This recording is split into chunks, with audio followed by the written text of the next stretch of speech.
अपनी श्रीमद् भागवतम की कथा को आगे बढ़ाएंगे और 9वें स्कंद की चंद्रवंश की कथाओं को समझेंगे। हम आज के सत्र में जो थीम लेकर चल रहे हैं वो है आसक्ति, अटैचमेंट। अटैचमेंट अलग अलग स्तर के हो सकते हैं और अलग अलग तरीके से हमारे जीवन में आ सकते हैं। और ये जो आगे के सारे अध्याय हैं श्रीमद् भागवतम के 9वें स्कंद के, वो सारे के सारे अध्याय हमें इन्हीं अटैचमेंट से रिलेटेड कुछ सिखाते हैं। वही हम आज सीखने का प्रयास करेंगे। एक और महत्वपूर्ण बात है, क्योंकि अब हम दशम स्कंद में इसके बाद प्रवेश कर सकते हैं, तो उसके लिए हमें योग्यता चाहिए। और एक महत्वपूर्ण योग्यता जो पूरे श्रीमद् भागवतम के हर स्कंद में हमें बताई गई, वो है आसक्ति से मुक्ति, भौतिक आसक्ति से मुक्ति। तो यही हमारा थीम है कि attachment, over attachment and how to overcome the attachment. तो अटैचमेंट है, आसक्तियां हैं, कहीं कहीं बहुत ज़्यादा आसक्तियां हैं, ओवर अटैचमेंट है, and how to overcome those attachments. तो पहले हम इसके पहले सूर्यवंश की कथा सुन रहे थे, और सूर्यवंशी राजाओं में हमने रामचंद्र जी का बहुत सुंदर हमने उनका चरित्र देखा था। और उसी इक्ष्वाकु कुल के अंदर अंतिम राजा जो होंगे वो सुमित्र होंगे, ऐसा हमें बताया गया कि सुमित्र के बाद जो है वही सूर्यवंश समाप्त हो जाएगा। और उधर ही सूर्यवंश के जब राजाओं का वर्णन हो रहा था, तभी हमने एक ईला जो कि सद्युम्न बन गया, और सद्युम्न जो बाद में ईला बन गया, वो वाली कथा भी हमने सुनी थी। और उन्हीं से फिर आगे चल के चंद्रवंश जो है वो आरंभ होगा। लेकिन चंद्रवंश आरंभ हो उसके पहले एक छोटी सी बात जो रह गई थी सूर्यवंश की, वो थी कि एक और कुल होगा, वो है निमि महाराज का कुल। और निमि महाराज भी एक शिवाकु के ही पुत्र हैं। और निमि महाराज क्या होता है, एक बार निर्णय करते हैं कि बहुत बड़ा एक आत्म और लोक कल्याण के लिए यज्ञ करेंगे। तो उनके जो यज्ञ करवाने के लिए अथॉरिटी है वो है वशिष्ठ, जो कि सब जगह सूर्यवंश की आप कोई भी कथा पढ़ेंगे तो वशिष्ठ मुनि का जो है वहाँ पे उल्लेख आएगा। तो वशिष्ठ मुनि को वो कहते हैं कि हमें ये यज्ञ करना है। तो वो कहते हैं कि मुझे अभी अभी एक न्योता मिला है स्वर्ग से जो है इंद्र का, तो मैं वो यज्ञ करवा के आता हूँ और फिर उसके बाद हम यज्ञ कर लेंगे, आपका भी यज्ञ कर लेंगे। निमि महाराज सोचते हैं कि अभी ये स्वर्ग गए हैं, कितने दिन का यज्ञ होगा, कब वापस आएंगे, और ये मनुष्य शरीर का क्या भरोसा, मैं तब तक रहूंगा कि नहीं रहूंगा। तो नेमी महाराज निर्णय करते हैं कि इतनी देर वेट ना किया जाए, ऐसा करते हैं कि जो उपलब्ध है उन्हीं के साथ ये यज्ञ संपन्न कर लिया जाए। जब वशिष्ठ वापस आते हैं तो उन्हें पता लगता है, वो पूछते हैं निमि महाराज से क्या हुआ उस यज्ञ का, बोले वो हमने संपन्न कर लिया।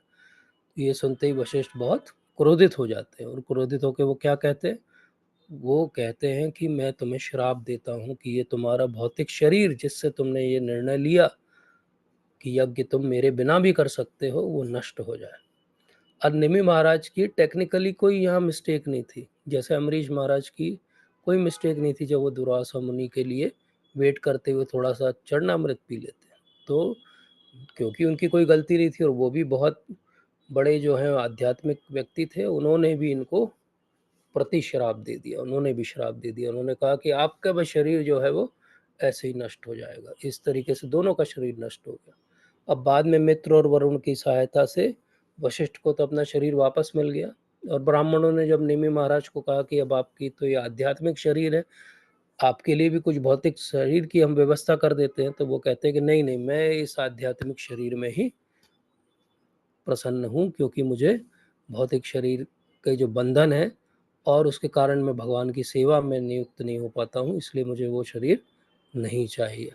बोले जैसे कोई मछली रहती है पानी में, तो पानी में मछली, छोटी मछली अगर घूमती है तो हमेशा उसको डर रहता है कि कोई बड़ी मछली कभी भी उसको खा सकती। बोले भौतिक शरीर भी ऐसा ही है, कभी भी किसी भी तरह से नष्ट हो सकता है। तो श्रील प्रभुपाद कहते हैं कि इसीलिए इस भौतिक शरीर का उपयोग क्या है, अतः श्री कृष्ण नाम आदि ना भावेद ग्रह्यम इंद्रिय। किसी तरीके से इस भौतिक शरीर का सदुपयोग कर लीजिए। और वो सदुपयोग क्या है? ये जो जिह्वा है ये बहुत चलती है। जिह्वा का काम है स्वाद, जिह्वा का काम है बोलना। अब जब तक जिह्वा पे कंट्रोल नहीं है, सेवन मुखी ही जिह्वादु, प्रभुपाद तात्पर्य में समझाते हैं कि जब तक जीभ को हमने सेवा में नहीं लगाया, हमने अपनी आध्यात्मिक यात्रा आरंभ नहीं की। क्योंकि भौतिक जीव ही हमारे सारे संकटों की जड़ है। तो वो कहते हैं सेवन मुखी ही जिह्वादु, इस जिह्वा को सेवा में लगाओ। क्या सेवा में लगाओ? इससे प्रसाद ग्रहण करो और भगवान का नाम लो, भगवान का प्रचार करो। इसके अलावा कोई भी जिह्वा का काम नहीं। इसके अलावा जिह्वा का जो भी उपयोग है वो दुरुपयोग है। तो इसीलिए इसी भाव से निमि महाराज कहते हैं कि मुझे शरीर की आवश्यकता नहीं है। तो ऐसे महान थे निमि महाराज। अब क्योंकि उनका कोई शरीर नहीं था, तो अब इस तरीके से उनका आगे वंश कैसे चलता? वो तो भौतिक शरीर से चलता है। तो उनके जो शरीर था उससे ब्राह्मणों के वहाँ उस समय टिश्यू इंजीनियरिंग बहुत एडवांस थी, तो उन्होंने उसी शरीर को चर्न करके जैसे महाराज वेन का किया था। और जनक का जो है जन्म होता है, क्योंकि विशेष रूप से उनका जन्म हुआ इसलिए उनका नाम जनक हो जाता है। और वो मिथिला में रहते हैं। अब मिथिला में बहुत सारे जनक हुए, उसमें से एक शीरध्वज जनक जो थे, उनको सीता माता की प्राप्ति होती है जब वो एक खेत में हल चला रहे हैं, क्योंकि बहुत समय से वहाँ वर्षा नहीं हुई है। तो इस प्रकार से कहानी कहाँ आके कनेक्ट हो जाती है? अब सीता माता, क्षीरध्वज जनक और उसके बाद रामचंद्र जी की कथा। तो इस प्रकार से ये महान कुल जो है सूर्यवंशी राजाओं का समाप्त होता है। अब चंद्रवंशी जो दूसरा सबसे बड़ा कुल प्रतापी राजा हुए बड़े बड़े, उनकी कथा आती है। चंद्रवंश में बहुत सारी कथाएं हैं, लेकिन सेंट्रल थीम आपको ये दिखेगी कि अटैचमेंट, आसक्ति। जैसे निमि महाराज की कथा से आसक्ति समझ में आती है, क्योंकि वशिष्ठ को आसक्ति है कि मैं ही प्रीस्ट हो सकता हूँ और कोई नहीं हो सकता। इसी प्रकार से एक जो है सूर्य देव के अलावा जो दूसरी मेन ल्यूमिनरी है हमारे आकाश में, हम देखेंगे तो वो चंद्रमा है। तो इसी तरह चंद्रमा जो है, चंद्रमा के कुल को हम चंद्रवंश कहते हैं। तो अत्रि एक महान ऋषि हुए, ब्रह्मा जी, उसके बाद अत्रि। और अत्रि के अश्रुओं से कौन बने? सोम या चंद्र का जन्म हुआ। और उसके बाद में क्या हुआ? उनके यहाँ पर ऐसा हुआ कि एक बृहस्पति, हम सब जानते हैं पिछले स्कंदों में कि बृहस्पति देवताओं के क्या हैं? गुरु हैं। तो देवताओं के गुरु की जो पत्नी है उनका नाम है तारा। लेकिन किसी तरह से सोम और तारा का जो है वो मिलन हो जाता है, क्योंकि ये ले जाते हैं सोम तारा को किडनैप करके। और जब इस तरीके से ले जाते हैं तो फिर इनके एक पुत्र का जन्म होता है जिसका नाम है बुध। और क्योंकि बृहस्पति का वो पुत्र नहीं था तो वो उसे वापस कर देते हैं, तो उसको पालते हैं सोम या चंद्र। तो बुध उनका बहुत प्यारा बच्चा है। और ये त्रेता युग की बात है कि त्रेता युग में फिर आगे ये जीनियोलॉजी जब आगे बढ़ती है तो त्रेता युग में इन्हीं बुध से फिर आगे चल के पूरा जो चंद्रवंश है वो आगे बढ़ेगा। तो हमने एक कथा शुरू में हमने उसका जिक्र किया था, और वो था कि कैसे ईला जो है वो सद्युम्न बन गया। क्योंकि वो लड़की पैदा हुई, लड़का चाहिए था, फिर वो लड़का गलती से भगवान शिव का एक वन है वहाँ चला गया तो वो फिर लड़की बन गया। इस तरह वो 1 महीने लड़का 1 महीने लड़की, इस तरह उसका जीवन चल रहा था। और इस तरीके से जीवन चलते हुए बुद्ध ने उसको युवती के रूप में देख लिया और उसके प्रति आकर्षित होके उनका एक पुत्र हो गया, पुरुरवा उसका नाम था। पुरुरवा भी उर्वशी से बहुत ज़्यादा आसक्त हो गया। और ये पुरुरवा और उर्वशी का जो है वंश और उनकी कहानियाँ, अब यहाँ भी आप देखिए तो क्या है? आसक्ति है। आसक्ति है कि कैसे तारा और सोम के बीच में आसक्ति है, जो कि इलिसिट है। और यहाँ पे आसक्ति है कैसे ये पुरुरवा और उर्वशी के बीच में आसक्ति है। तो इस प्रकार से हम देखते हैं कि ये थीम जो है आसक्ति की चल रही है। इस आसक्ति से क्या होता है? उर्वशी से 6 जो है पुत्र होते हैं पुरुरवा के। और उसमें जो आयु पुत्र है, उस आयु पुत्र से आगे चल के हम देखेंगे कि कैसे पूरा जो वंश है पांडवों का, कुरु वंश जो है वो वहीं से आया, आयु से आया। और उसी में आगे जो है अलग-अलग वंशावलियों में हम अभी विस्तार से थोड़ा-सा और चर्चा करेंगे इस बारे में आगे। फिर कहानी आती है एक बहुत बड़े ऋषि की जिनका नाम है जमदग्नि। तो जमदग्नि के पुत्र हुए परशुराम। अब ये कथा हम सबको पता है इसलिए मैं बहुत विस्तार में नहीं जाऊँगा। लेकिन किस प्रकार से एक सत्यवती जो है वो रानी है और वो एक ऋषि हैं, उनकी वो पत्नी है और ऋचिक उनका नाम है। और एक बड़ा यज्ञ किया जाता है इसलिए कि उनको पुत्र की प्राप्ति चाहिए। लेकिन पुत्र की प्राप्ति के समय क्या होता है, जैसे हमने पिछली बार भी एक कथा में देखा था कि कैसे कर्म कांड करते समय एक एक बात का ध्यान रखना पड़ता है। अगर थोड़ा सा भी कमी या गलती हो जाती है तो उससे मिस्टेक से बहुत बड़ा रिपरकशन हो जाता है। एक मंत्र यहाँ से वहाँ हो जाए, एक जो है आहुति यहाँ से वहाँ हो जाए तो कर्म कांड में उसका बहुत बुरा असर पड़ता है। तो यही होता है। और वो जो वहाँ से यज्ञ से मिला था उसको किसको ग्रहण करना था प्रसाद, वो एक्सचेंज हो जाता है। और एक्सचेंज हो जाता है तो जिसको ब्राह्मण पुत्र प्राप्त होना चाहिए था उसको क्षत्रिय पुत्र प्राप्त हो जाता है। तो जब ये ऋषि जो ऋचिक है इनको पता लगता है तो ये कहते हैं अपनी पत्नी को कि अब तो ये जो पुत्र होगा ये ब्राह्मण कुल में होगा, लेकिन क्षत्रिय जो है इसकी पूरी हाव भाव होंगे। तो वो डर जाती है, तो वो कहती है कि नहीं नहीं, कुछ इसका उपाय करिए। तो वो कहते हैं कि ठीक है, तुम्हारा पुत्र नहीं तो तुम्हारा जो पोता होगा वो ऐसा होगा। तो बोले हाँ ये चलेगा, ये ठीक है। तो इस प्रकार से पहले जमदग्नि का जन्म होता है, लेकिन जमदग्नि से अगला जो उनका वंश आगे बढ़ता है तो उसमें परशुराम आते हैं, जो हुए ब्राह्मण कुल में है, लेकिन पूरा उनका हाव भाव क्षत्रियों जैसा है। और फिर ऐसी कथा है कि एक बहुत बड़ा क्षत्रिय राजा है उस एरिया में, उसका नाम है कार्तवीर अर्जुन। और वो क्या करता है, उसकी भुजाओं में इतना बल है कि ऐसे हाथ फैला के नर्मदा के प्रवाह को रोक देता है। और जब रोक देता है तो पानी पीछे पीछे बढ़ता है। और जब पानी पीछे पीछे बढ़ता है तो वहाँ पे रावण जो है अपना कैंप लगा के कुछ तो एंजॉय कर रहा था, तो वहाँ पानी भर जाता है। तो ये गुस्से में आ जाता है रावण। अब रावण के बारे में हमने पिछली बार देखा था कितना पावर है रावण में। ये गुस्से में आता है और कार्तिवीर अर्जुन से लड़ने के लिए आ जाता है। कार्तिवीर अर्जुन उसको ऐसे साइड में लेके पकड़ लेता है और उसको बंद करके रख देता है जेल में। मतलब रावण को वो चूहे टाइप पकड़ के बंद कर देता है, इतना पावर है कार्तिवीर अर्जुन में। और फिर कुछ दिनों बाद उसको बिल्कुल केयरलेसली छोड़ भी देता है, बोले जाओ तुम बहुत डिस्टर्ब करते हो, जाओ यहाँ से। तो रावण को वो छोड़ भी देता है, इतना पावर है कार्तिवीर अर्जुन में। तो इतना पावरफुल कार्तिवीर अर्जुन एक बार आता है जमदग्नि ऋषि के यहाँ पे।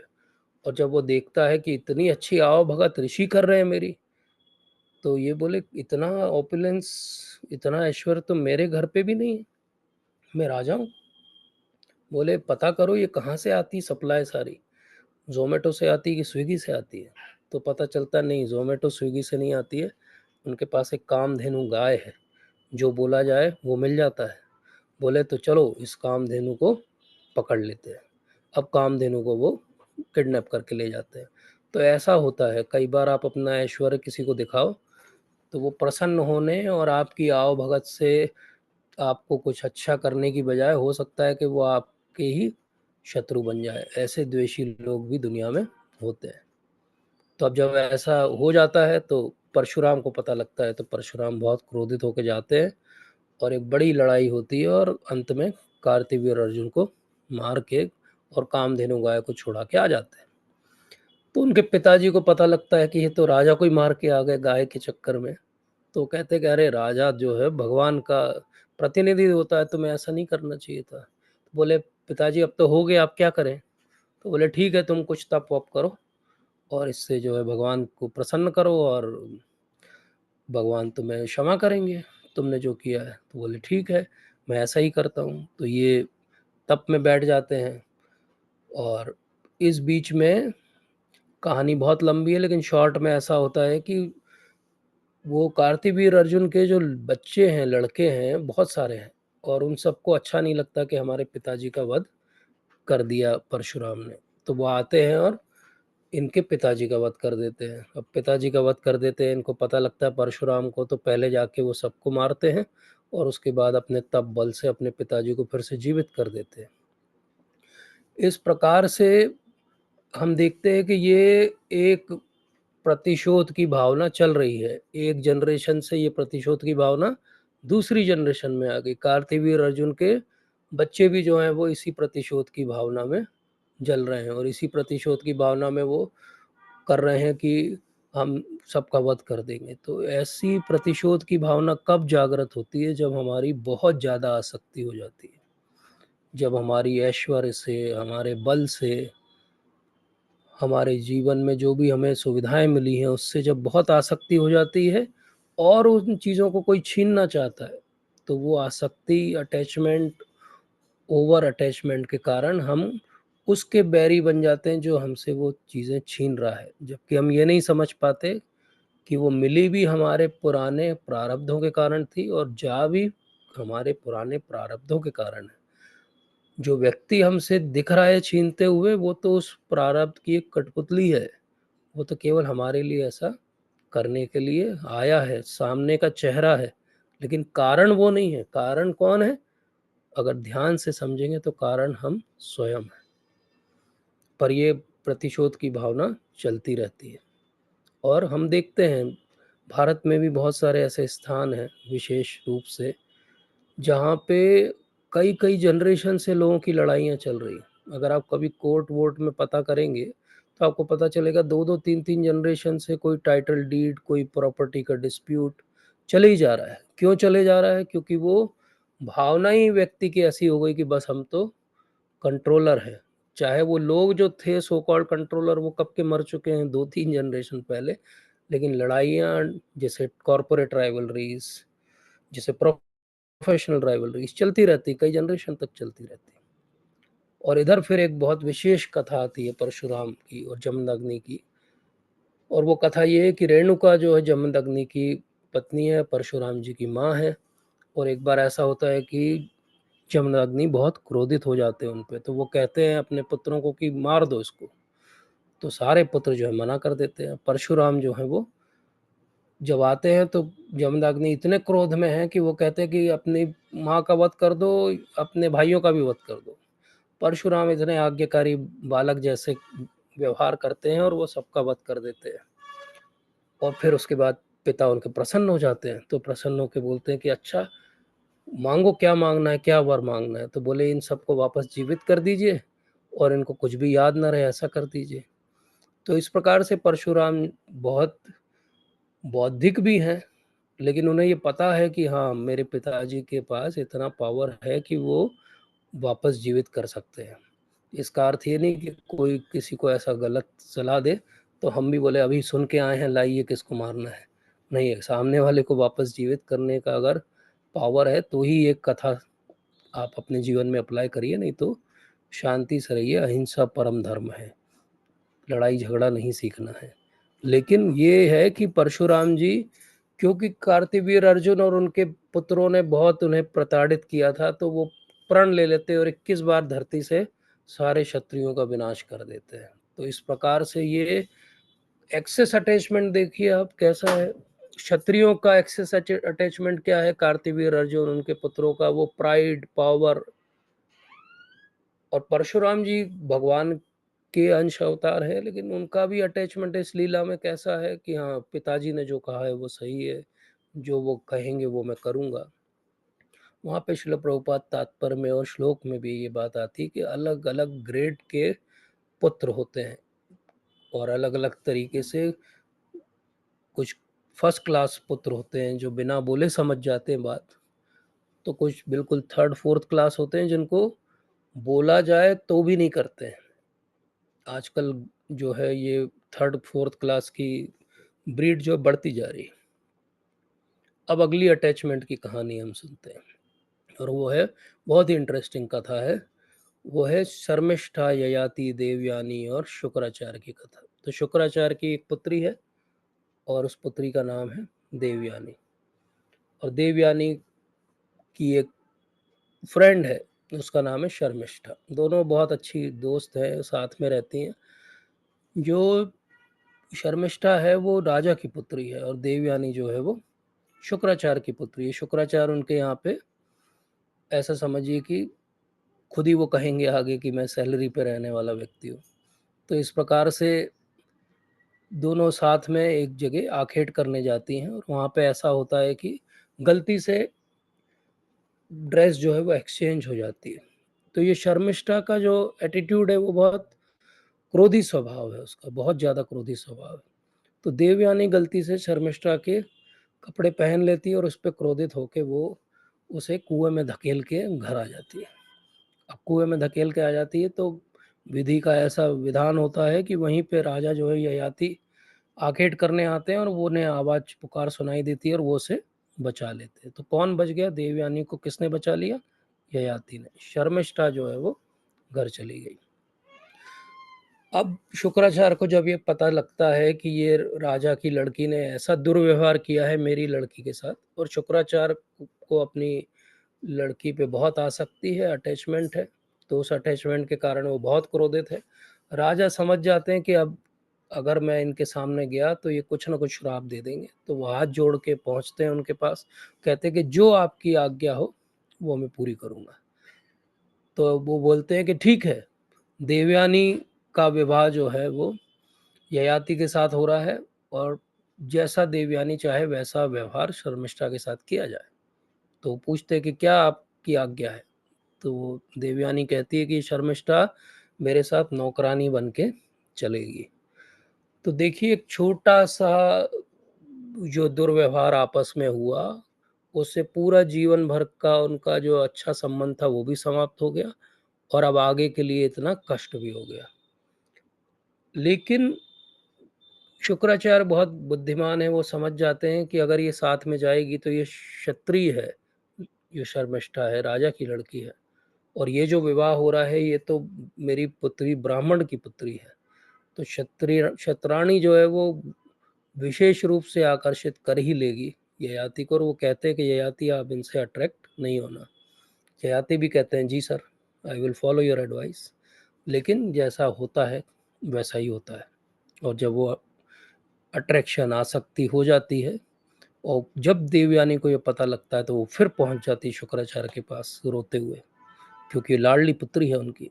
तो वो जाके कहती कि अरे ये ऐसा व्यवहार किया ययाति ने मेरे साथ।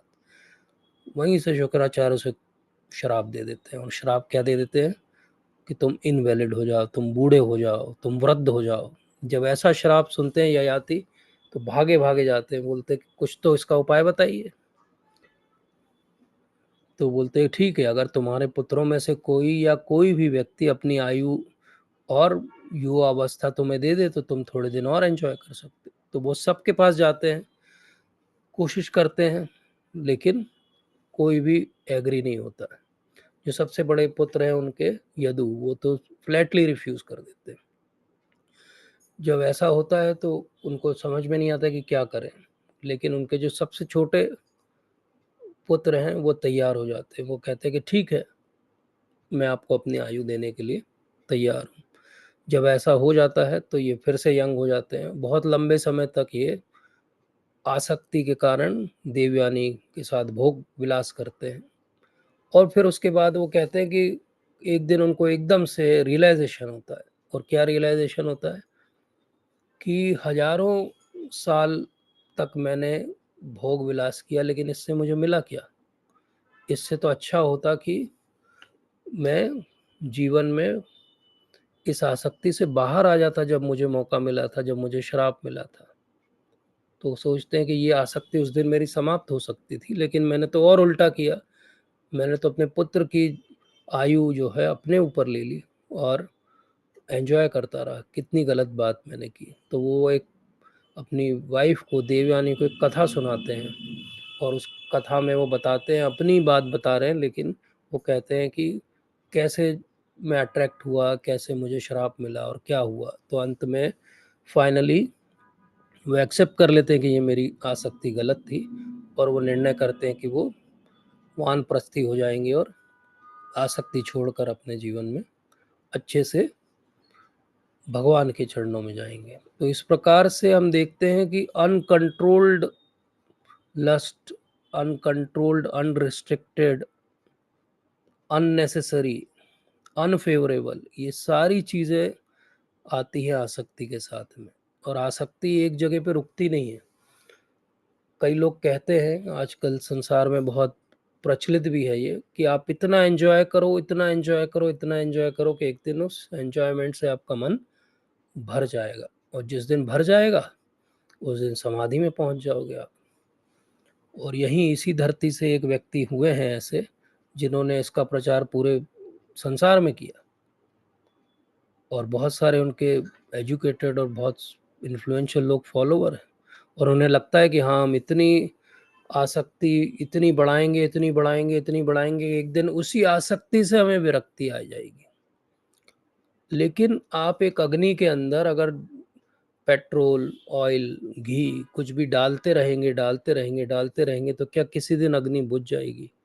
क्या ऐसा संभव है? क्या ऐसा हो सकता है? तो इसी प्रकार से हम अपनी आसक्ति में अगर भोग वासनाओं की और अग्नि में ईंधन डालते रहेंगे, तो क्या एक दिन ऐसा आएगा कि हमारी आसक्तियां समाप्त हो जाएंगी?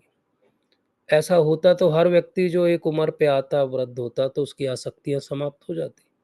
लेकिन ऐसा कहाँ होता है? अंतिम समय में मरते हुए भी व्यक्ति वो किसी चीज़ को, किसी बात को, किसी अवस्था को, कोई चीज़ जो मिली नहीं मिली, उसी को याद करते हुए अपना शरीर छोड़ देता है। तो ऐसा कहाँ होता है कि लोगों की आसक्ति समय के साथ समाप्त हो जाती है? इसीलिए आसक्ति को समाप्त करने के लिए कुछ हमें उपाय करना पड़ेगा। तो हमने देखा था पहले भी, अभी थोड़े समय पहले सौबरी मुनि की कथा हमने पढ़ी थी। सौबरी मुनि सब जगह से बच के पानी के अंदर जाके जो है तपस्या कर रहे हैं, ताकि कोई उन्हें डिस्टर्ब ना करे। लेकिन क्या हुआ? आसक्ति ने वहाँ भी पीछा नहीं छोड़ा।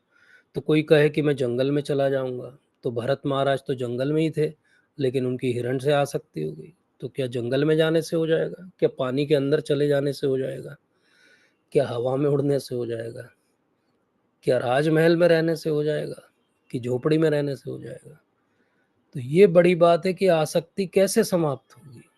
कैसे आसक्ति को हम जो है वो विदा कर सकते हैं अपने जीवन से?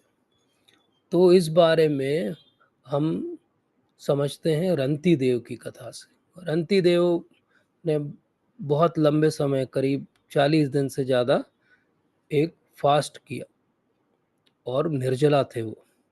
और जब फास्ट ब्रेकिंग हो गई तो उन्होंने सोचा कि अब हम प्रसाद ग्रहण करेंगे। तो सब बैठे, उनके पुत्र बैठे, पत्नी बैठी और वो बैठे, और प्रसाद लेने वाले थे। और कथा ऐसी आती है, भागवत में तो बहुत शॉर्ट में है, कि एक एक करके जो है उनके कुटिया में आगंतुक आते हैं, और वो अपना पहले भाग दे देते हैं। एक ब्राह्मण आता है, उसको अपने पत्नी का भाग दे देते हैं। जब वहाँ पे एक शूद्र आता है, तब फिर एक व्यक्ति आता है 2-4 कुत्तों के साथ में, कि मैंने कुछ भी नहीं खाया है, तो अपने पुत्र का भाग उसको दे देते हैं। फिर एक चंडाल आता है, बोलता है मैंने कई दिनों से पानी नहीं पिया है, तो वो जो बचा हुआ पानी बस बचा था उनके पास, वो भी दे देते हैं उसको, कि ये लो, तुमने नहीं पिया है तो तुम पानी पी लो। और ये कौन आए हैं? ये सब ब्रह्मा, विष्णु और महेश आए हैं उनकी परीक्षा लेने के लिए। जब वो ऐसे प्रकट हो जाते हैं सामने, बोलते हैं कि हम बहुत प्रसन्न हुए। तो एक तरफ ये सारी कहानियां हैं जहाँ आसक्ति इतनी ज़्यादा है कि कोई किसी को मार रहा है, कोई अगली जनरेशन तक उसको याद रख रहा है, कोई किसी के पीछे कहाँ कहाँ तक भाग रहा है, कोई अपना जेंडर चेंज कर रहा है, कोई क्या क्या नहीं कर रहा है आसक्ति के पीछे। और वहीं रंती देव है, जिन्होंने कई दिनों से भोजन पानी नहीं लिया है, लेकिन वो अपना आखिरी चीज़ भी दे देते हैं। तो इस प्रकार से हम देखते हैं कि ये आसक्ति को छोड़ा जा सकता है। लेकिन अच्छी बात क्या है? अच्छी बात ये है कि रूप गोस्वामी हमें समझाते हैं कि हम अगर भक्ति कर रहे हैं, तो भक्ति में हमको कुछ भी छोड़ना नहीं है। भक्ति में हमें क्या करना है? उसको एक नई दिशा देनी है। तो नई दिशा क्या देनी है? कि हमारी आसक्ति है, अभी हमारी आसक्ति करने की प्रवृत्ति भी है। हम उस आसक्ति करने की प्रवृत्ति को भौतिक वस्तुओं से उठा के आध्यात्मिक वस्तु पे ले आए, तो वो चेतना क्या हो जाएगी? आध्यात्मिक हो जाएगी। तो इसी तरीके से ये सारे हमने जो उदाहरण आज समझे और पिछले सत्रों में भी समझे आसक्ति के, इन सब आसक्ति के कारणों से अलग हट के अगर हम भगवान पे अपनी आसक्ति कर दें, क्योंकि हमारे जो भी सेंसेस हैं, इंद्रियां हैं, उनका कार्य क्या है? उनका कार्य है भगवान की सेवा में नियुक्त होना। अब हम जब भगवान की सेवा छोड़ के भौतिकतावादी हो जाते हैं, माया की सेवा में लगते हैं, तभी सारी जो कठिनाइयां आरंभ होती है। तो हम देखते हैं कि कभी-कभी आसक्ति बड़ी स्पेसिफिक हो सकती है, जैसे पुरुरवा की आसक्ति उर्वशी को ही लेके है।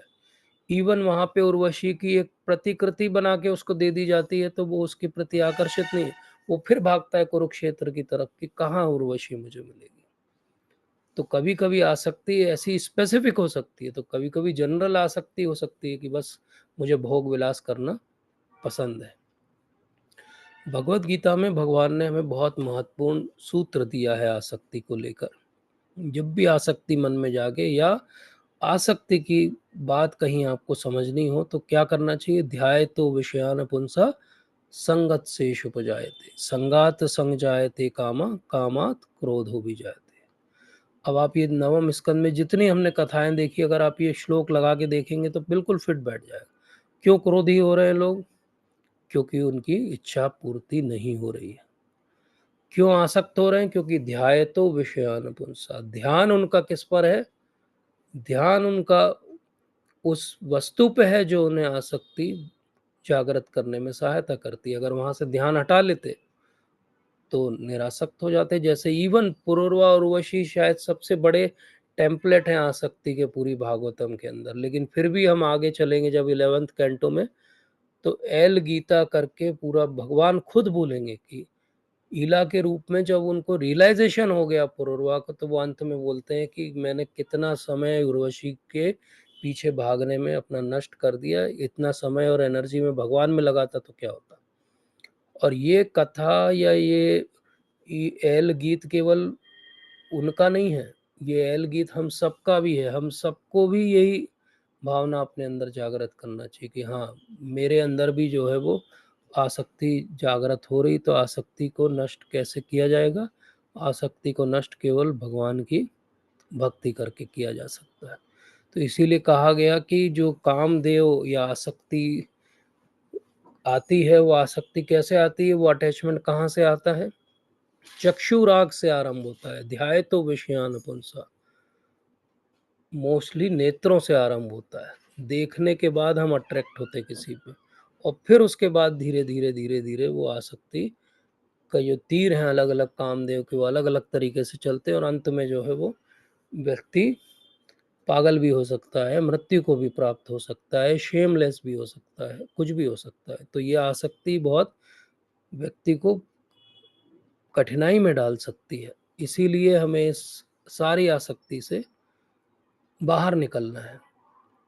तो हम जब भौतिक शरीर में हैं तो भौतिक आसक्तियाँ क्या हमारी शून्य हो जाएँगी? क्या हमने बस निश्चय कर लिया इससे हमारी आसक्तियाँ समाप्त हो जाएँगी? तो ऐसा नहीं होगा। इसीलिए भगवान ने भगवद गीता में फिर हमें दूसरा सूत्र दिया, और वो क्या दिया कि जो आसक्तियाँ आप समाप्त नहीं कर सकते उनको क्या करो? जब तक भौतिक शरीर है तब तक उसे टॉलरेट करो, टॉलरेट करो। अगर आप टॉलरेट करना सीख जाते हो तो धीरे-धीरे, धीरे-धीरे वो आसक्तियाँ जो है वो एक समय आने पे समाप्त भी हो जाएँगी।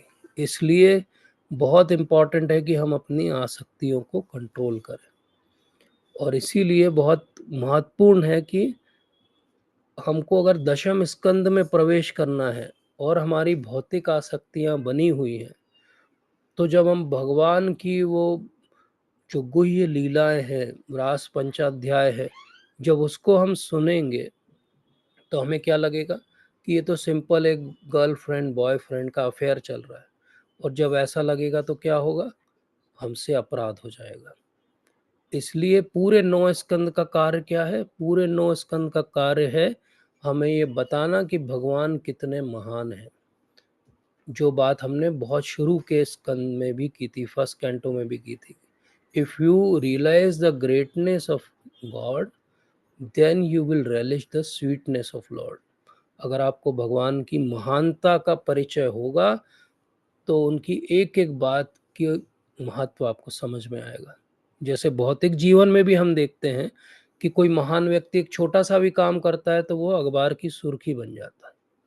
जैसे कोई बड़ा एक्टर, कोई बड़ा स्पोर्ट्समैन, कोई बड़ा नेता, अभिनेता अगर एक जगह कहीं अपनी कार रोक के एक चाय भी पी लेता है तो लोग उसकी वीडियो वायरल कर देते हैं कि अरे ये देखो ये चाय पी रहे हैं, लेकिन हज़ारों लोग चाय पी रहे हैं सड़क पे। लेकिन वो महान व्यक्ति जब कोई कार्य करता है तो वो महान है, इसलिए उस कार्य का महत्व बढ़ जाता है, चाहे वो कार्य छोटा-सा लगता हो। इसी प्रकार से भगवान महान है, महानतम है और जब वो कुछ करते हैं, तो वो महानता दिखती है और वो महानता दिखेगी तभी हम उनके प्रति सही रूप में आकर्षित होंगे। अन्यथा हमें क्या लगेगा? जब हम सुनेंगे दशम स्कंद में कि भगवान घुटने-घुटने चलते हैं, चलते-चलते गिर भी जाते हैं, तो हमें लगेगा अरे ये तो मैं भी करता था। जब हम सुनेंगे भगवान तुतलाते हैं, तो बोले अरे मैं भी तुतलाता था। जब हम सुनेंगे कि यशोदा माता लकड़ी लेके भाग रही हैं भगवान के पीछे, बोले यार मैंने भी बहुत मार खाई है। तो ये क्या हो गया? हमने भगवान को अपने लेवल पे इक्वेट कर दिया। इसलिए पूरे 9 स्कंद का कार्य एक ही है और वो क्या है? भगवान की उन लीलाओं में प्रवेश करने की योग्यता प्रदान करना। लेकिन अगर हमारी आसक्ति कहीं भी और है, तो हम भगवान की लीला में प्रवेश के अधिकारी नहीं हैं। क्यों? क्योंकि कहीं भी और आसक्ति है मतलब एक पैर हमारा किसी और नाव में है। और दशम स्कंद क्या है? आश्रय तत्व है, भगवान का आश्रय है। भगवान आश्रय हमें कैसे देंगे? वो तो देना चाहते हैं, लेकिन कैसे देंगे जब हम पूरी तरह से उनके आश्रय में आना ही नहीं चाहते? जब हमारी आसक्ति कहीं और लगी होगी तो हम कैसे आएँगे? इसलिए श्रील प्रभुपाद बहुत महत्वपूर्ण सूत्र देते हैं कि जीभ को कंट्रोल करो, भगवान का आश्रय मिल जाएगा। जीभ कंट्रोल में नहीं है तो भगवान का आश्रय नहीं मिलेगा। क्यों नहीं मिलेगा? क्योंकि जीभ से ही सब कुछ शुरू होता है और भक्ति भी जीभ से ही शुरू होती है। इसलिए क्या करना है? We will have to say over to over attachment, over attachments को ओवर करना है। श्रील रूप गोस्वामी ने हमें क्या सिखाया है? युक्त वैराग्य, युक्त रूप से वैराग्य करना है। अर्थात जो कुछ भौतिक वस्तुएं भी हमें मिली हैं हमारे प्रारब्ध के कारण, सुविधाएं मिली हैं, वो सब भगवान की सेवा में उनको लगाना है। अगर हम उसको भगवान की सेवा में लगाएंगे तो अपने आप ही वो भी शुद्ध हो जाएंगी और हमारा चित्त भी शुद्ध हो जाएगा। तो हमें सबको जंगल नहीं जाना है, भगवान की लीला में प्रवेश करने के लिए घर बार नहीं छोड़ना है, लेकिन क्या करना है? सर्वोपाधि विनिर्मुक्तम तत्प्रवत्तेन निर्मलम ऋषिकेन ऋषिकेन सेवनम भक्तिर उच्यते। भगवान इंद्रियों के स्वामी है, ऋषिकेश है, और हमारी जो इंद्रियां हैं वो ऋषिकेश की सेवा में नियुक्त करना है। तो हमारी इंद्रियों की आसक्ति कहीं भी और से हटा के भगवान की सेवा में अपने आप को नियुक्त करना है। इसी को भक्ति कहा जाता है। यही सबसे उत्तम भक्ति है, यही सेवा है। लोग कहते हैं हम बहुत सेवा करते हैं, बहुत सेवा करते हैं। सेवा ये है, रूप गोस्वामी के उदाहरण क्या है? सेवा का अर्थ है अपनी इंद्रियों को भगवान की इंद्रियों की सेवा में लगाना ही सेवा है। और जब इस प्रकार से हम करते हैं, जब हमारी सारी इंद्रियों को समेट के हम भगवान की सेवा में लगा देंगे, तो हमारी आसक्ति कहाँ आएगी? भगवान के लिए आएगी। इसलिए भागवत पढ़ना मतलब क्या हुआ? भगवान के दर्शन करना। क्योंकि भागवत और भगवान अभिन्न है। तो भगवान के दर्शन मतलब चरण से हमने दर्शन आरंभ किए थे और अब धीरे धीरे सबकी कृपा से, गुरु महाराज के आशीर्वाद से अब हम भगवान की ग्रीवा तक आ गए। बस भगवान के सुंदर मुख के दर्शन करना बाकी है। भगवान का सुंदर मुख ही दशम स्कंद है। दशम स्कंद में प्रवेश की योग्यता क्या है? एक बात हमने बहुत आरंभ में की थी, निर्मत्सर बनना, अर्थात द्वेष को छोड़ना पड़ेगा। और आज एक बात की, आसक्ति को छोड़ना पड़ेगा। जब द्वेष और आसक्ति छूट जाएगी, भगवान की सेवा हम अपनी इंद्रियों से, इन्हीं इंद्रियों से कर पाएंगे जो आज माया की या हमारी सेवा में लगी हुई है। तो हमने आज क्या समझा? बहुत सारे नाम थे, हो सकता है कुछ नाम कुछ भक्तों के लिए नए रहे होंगे। हो सकता है आप कुछ नाम भूल भी गए हों। नाम महत्वपूर्ण नहीं है। नाम तो ऐसा है कि नाम का अथाह सागर है ये संसार। हर क्षण कई लोग जन्म ले रहे हैं और कई लोग मर रहे हैं। हर क्षण कई लोगों के नाम रखे जा रहे हैं और कई हैं जिनके नाम लेने वाले कोई नहीं बचे हैं। इसलिए नाम तो आते जाते रहेंगे, लेकिन हम जो एक आध्यात्मिक चेतना के पुंज हैं, आत्मा है, जिसका एक्चुअली कोई नाम नहीं है भगवान के सेवक के अलावा, तो हमारी वो दासत्व की भावना क्या जागृत हुई?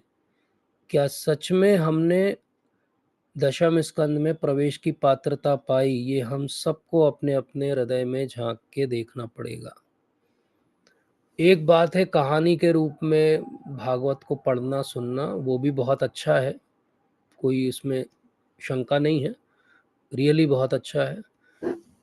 लेकिन एक है रियली भागवत में प्रवेश करना। जैसे हमने पिछले सत्र में समझा था कि एक है रामायण को सुनना और एक है ऐसा सुनना जैसे कुलशेखर महाराज सुनते हैं, आत्मसात हो जाना, ऐसा लगना कि बस उस लीला में मैं भी एक हिस्सेदार हूँ, उस लीला का मैं भी जो है एक दृष्टा हूँ, मैं उस लीला में एक भाग लेने वाला व्यक्ति हूँ।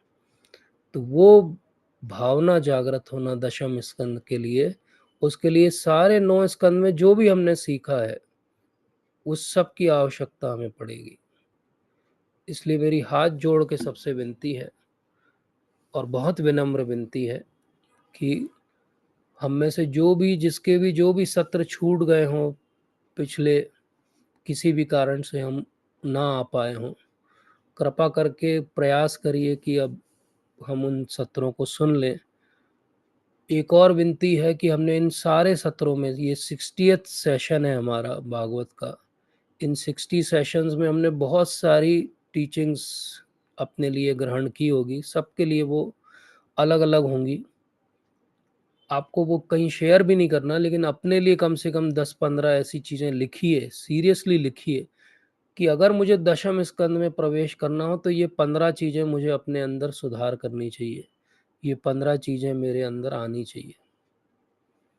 और तीसरी बात जो मैं बहुत सारे सत्रों में बार बार रिपीट कर रहा हूँ, लेकिन मुझे लगा नहीं कि किसी ने बहुत उस पर रिस्पॉन्स दिया, और वो ये है कि अपनी एक प्रार्थना लिखिए कि अगर आपको भगवान के दर्शन मिल जाएं या भगवान सम्मुख आ जाएं, तो आप उनको क्या प्रार्थना ज्ञापित करेंगे? अब तो दशम स्कंद आ गया, भगवान अपना पूरा उद्घाटन स्वरूप का देने वाले हैं। तो अगर भगवान सामने आ जाए तो हम क्या बोलेंगे उनसे? क्या कहेंगे? वो मेरी प्रार्थना क्या होगी? क्या मैं बोलूँगा उन्हें? या मुझे भगवान को प्रसन्न करना हो, तो मैं उनके सामने क्या कहूँगा? ये एक हार्टफेल्ट प्रेयर होनी चाहिए हमारी, पर्सनल प्रेयर, जैसे हमारा पर्सनल मोबाइल होता है, जैसे पर्सनल ईमेल अकाउंट होता है, ऐसे एक पर्सनल प्रेयर होनी चाहिए कि हाँ, ये मेरा भाव है भगवान आपके लिए। जब तक वो भाव नहीं जागृत होगा, ये कथाएं बस रह जाएंगी कि हाँ, हमको सब नाम आते हैं, हम सारे एमसीक्यू आप दीजिए अभी सॉल्व कर देंगे, हमको बहुत सारे श्लोक भी याद हैं, लेकिन हमारा भाव अभी कुछ जागृत नहीं हुआ। भाव जागृत हुआ नहीं, ये कैसे समझ में आएगा? तो एक बार पीछे मुड़ के देखिए, ये 60 सत्रों के पहले हमारी सोच, जीवन के प्रति हमारा जो भी मूल्यांकन था अपना, और आज 60 सेशंस के बाद क्या जीवन में कोई बदलाव है? क्या मेरी प्रायोरिटीज़ चेंज हुई? क्या मुझे ऐसा लगा कि नहीं, भक्ति बहुत महत्वपूर्ण है जीवन में? क्या मुझे समझ में आया कि नहीं, ये बड़ा साइंटिफिक है? क्या ये समझ में आया कि मेरे जीवन में सच में मुझे कुछ बदलाव करने की आवश्यकता है? अगर इनमें से थोड़ा भी कुछ परसेंटेज में हुआ है, मतलब ये सत्र आपके लिए लाभकारी हुआ। ये बात आप शेयर कर सकते हैं टेलीग्राम ग्रुप पे। आप में से जो टेलीग्राम पे नहीं, कृपया जुड़िए, क्योंकि वो सारे व्हाट्सएप ग्रुप पे सब चीज़ें शेयर करना संभव नहीं होता है। अगर आप कोई प्रश्न भी है तो आप टेलीग्राम पे पूछ सकते हैं। तो हमारे इन सत्रों का हेतु बिल्कुल भी ये नहीं है कि कोई एक वक्ता की विद्वत्ता को स्थापित करना है। मैं केवल रिपीट कर रहा हूँ जो गुरु महाराज ने और प्रभुपाद ने बोला है। मैंने कभी ये क्लेम नहीं किया कि मुझे बहुत आता है भागवत, ना मैं कभी क्लेम कर पाऊँगा इस जीवन में या शायद करोड़ों जीवन में भी नहीं। मेरा ये हेतु भी नहीं कि बस मैं ही बोलता रहूँ। मैंने हमेशा कहा कि एक इंटरैक्टिव सेशन है, पूछिए, बताइए, अपने रियलाइज़ेशन शेयर करिए। मेरा कभी भी ये भी हेतु नहीं है कि बस मेरी जय-जयकार हो। मेरा हेतु ये है कि श्रील प्रभुपाद की जय-जयकार हो, गुरु महाराज के प्रति आपकी आसक्ति बढ़े और भागवत और भक्तों के प्रति आपका जो है भाव जागृत हो। अगर मैं इसमें 1% भी सफल हो पाया इन 60 सेशंस में, तो वो भी गुरु महाराज की और आपकी कृपा है। और इन 60 सेशन में मैंने बहुत सारी ऐसी बातें कही होंगी जो कुछ को अच्छी नहीं लगी होंगी सुनने में, या हो सकता है कि किसी को ठेस पहुंची हो, तो उनको मैं दंडवत प्रणाम करके क्षमा याचना करता हूँ। अगर आपको कुछ भी इसमें अच्छा लगा तो वो गुरु महाराज के लिए है, और जो भी त्रुटि थी वो मेरी है। मुझे बताइए, मैं उसमें सुधार करूँगा। तो आप सबका बहुत बहुत धन्यवाद। अंत में मैं ये भी आपसे पूछना चाहूँगा, क्या हमें दशम स्कंद पढ़ना चाहिए, या हमें अभी रुकना चाहिए कुछ दिन, या हम अभी अधिकारी नहीं हैं सब लोग, तो हमें किसी अधिकारी पुरुष से सुनना चाहिए? आप बताइए, जो भी आपका फीडबैक हो। तो आप सबका बहुत बहुत धन्यवाद। Hare Krishna. Thank you so much. Hare Krishna. Hare Krishna प्रभु। हरे कृष्णा जी। माता जी नहीं प्रभु जी, 10वें स्कंद में तो प्रवेश करेंगे। जी माता मैं जी। मतलब मैं ये पूछना चाहती थी कि जैसे बोला आपने आसक्ति, तो आसक्ति बच्चों के प्रति जी आसक्ति इन द सेंस कि उनका थोड़ा सा उनके प्रति टेंशन रहना कि वो अपने मतलब अपनी लाइफ में ठीक कर पाएंगे कि नहीं कर पाएंगे। अभी तो हम हैं, हमारे जाने के बाद। और थोड़ा ये भी रहता है, मतलब उनका करियर ठीक चलेगा कि नहीं, तो इस प्रकार से तो मैं उस चीज को ये समझ के आसक्ति रखती हूँ कि ये हमें भगवान ने दिए हुए हैं, हमें इनको संभालने के लिए, हम इनके केयर टेकर हैं, तो इसलिए हम इनके प्रति आसक्त हैं, ये भाव रखती हूँ मैं। तो ये क्या गलत है?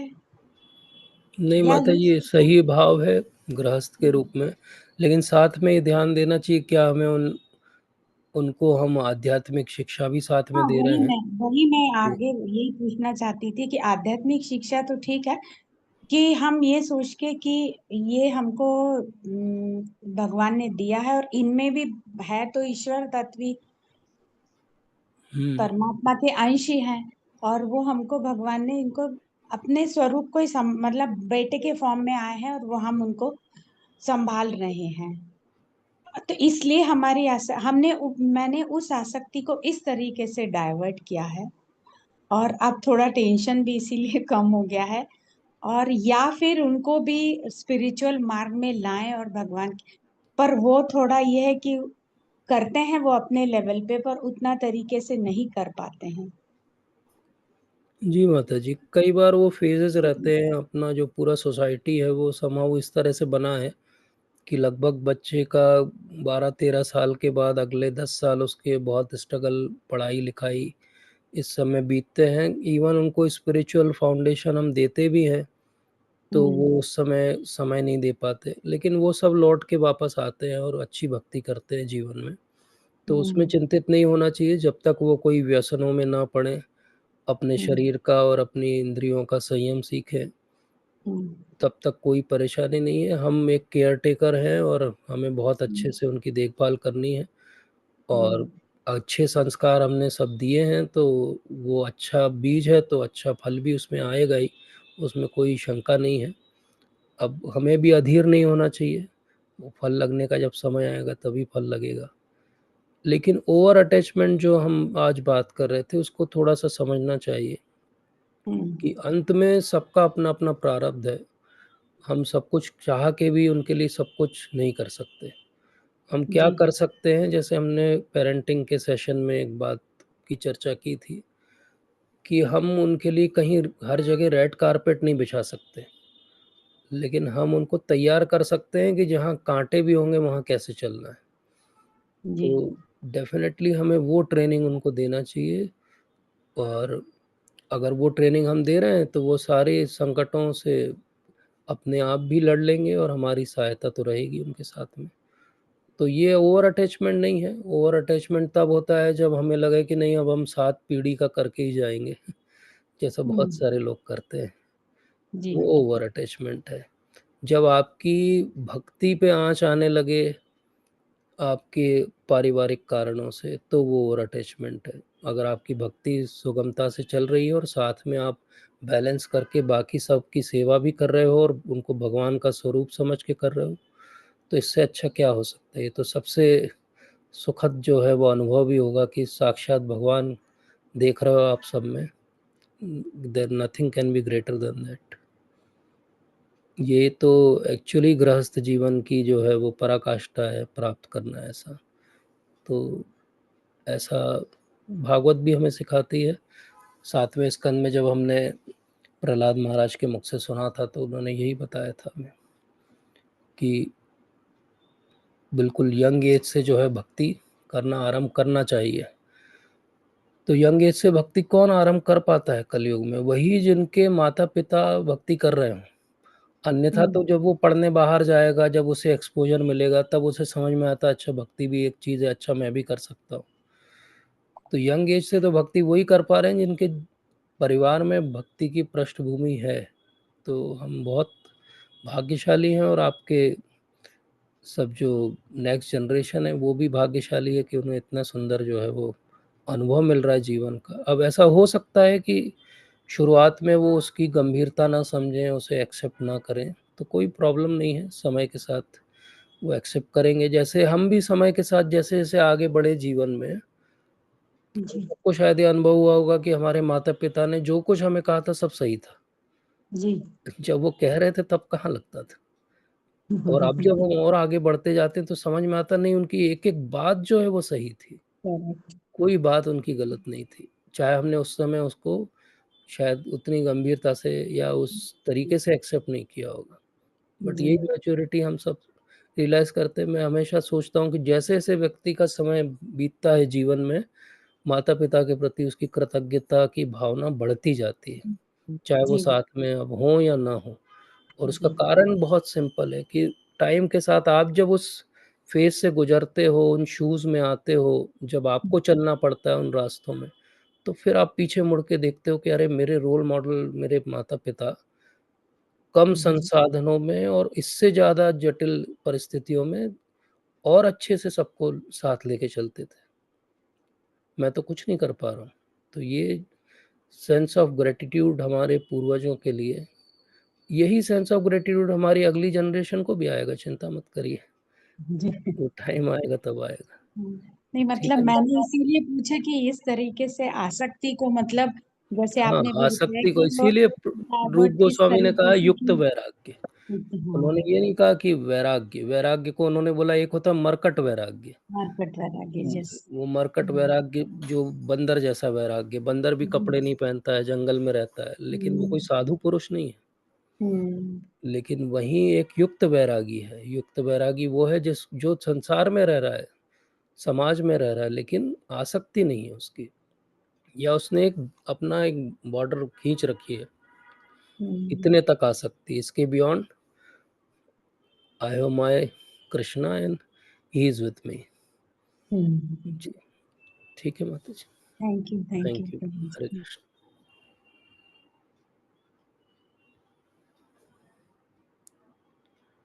अमरीश प्रभु जी कुछ कहना चाहते हैं?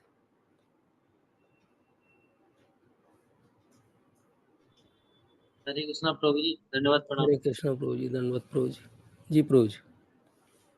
प्रभु जी बहुत ही इम्पोर्टेंट टॉपिक और बहुत अच्छे से आपने समझाया आसक्ति का।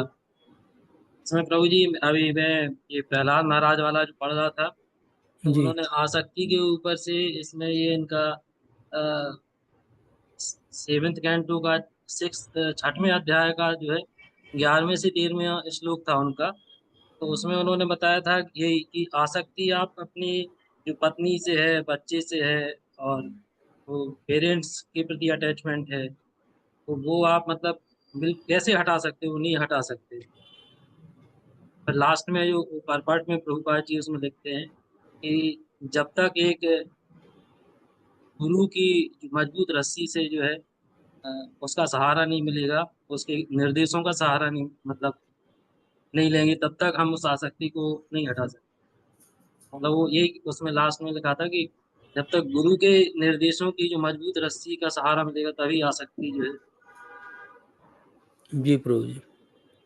प्रभु जी इसमें जैसे ये मेरे 2-3 क्वेश्चन है इसमें जी कि प्रभु। आसक्ति में आपने जो एग्जांपल्स दिए जैसे, तो उसमें ज्यादातर में उनकी आसक्ति की वजह से फिर उन्होंने रिवेंज लिया और यस प्रभु रिवेंज जी। करके वो चलता यस। गया।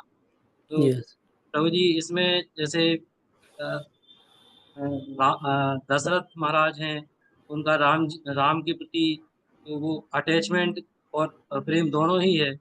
मतलब प्रेम तो इसमें एक ये है कि आसक्ति और प्रेम में अंतर क्या हुआ, यस। क्या अंतर है? और जैसे यस। यशोदा माँ का कृष्ण जी के प्रति वो आसक्ति भी है कि प्रेम है, या यस। राम जी का भरत के प्रति हम्म। वो भी आसक्ति है और प्रेम भी है कि सिर्फ प्रेम ही है। तो यस। और भी बहुत से इसमें एग्जाम्पल्स हैं। हाँ, और भी बहुत सारे एग्जाम्पल, बिल्कुल सही बात है प्रभु जी। अब प्रेम की जो पराकाष्ठा है, जो भाव और उसके आगे प्रेम, जो गॉड वैष्णविज्म की जो लैडर है या जो सीढ़ियाँ हैं जिससे हम भक्ति में धीरे-धीरे आगे बढ़ने का प्रयास करते हैं, तो आदो श्रद्धा से आरंभ करके साधु संग मिलता है, भजन क्रिया करते हैं, अनर्थों की निवृत्ति होती है धीरे-धीरे। फिर रुचि आती है, फिर आसक्ति आती है, फिर भाव आता है, फिर प्रेम आता है। तो आसक्ति से ऊपर का स्तर है प्रेम।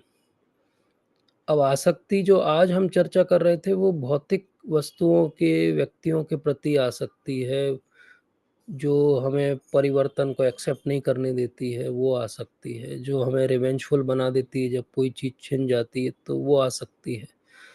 तो उस आसक्ति को हम भगवान की आसक्ति से जोड़ के नहीं देख सकते। जब दशरथ महाराज की रामचंद्र जी के प्रति आसक्ति है, तो अब वाल्मीकि रामायण पढ़ें। आज तो हमारा बहुत सौभाग्य है कि प्रवीण प्रभु जी हमारे साथ, तो वो वैसे इस पे और अच्छे से विवेचना करेंगे, बट मैं अपना छोटा सा प्रयास कर लेता हूँ, उसके बाद I will hand over to him. तो वो आसक्ति जो भौतिक वस्तुओं के प्रति आसक्ति है, वो मोह है, वही काम वासना है। लेकिन जो आध्यात्मिक स्तर की आसक्ति है, वही रुचि है, प्रेम है, भाव है। तो दोनों का रास्ता बिल्कुल अलग-अलग है। जैसे कि 15th चैप्टर में भगवद गीता में भगवान समझाते हैं कि ये पूरा जो भी जगत है, ये रिफ्लेक्शन है एक्चुअली। तो वो जो सबसे ऊपर है वहाँ, वो यहाँ सबसे नीचे है। तो वो प्रेम जो सबसे ऊपर है वहाँ, वो काम वासना यहाँ सबसे नीचे है, क्योंकि रिफ्लेक्शन में सबसे ऊपर वाली चीज़ सबसे नीचे दिखती है।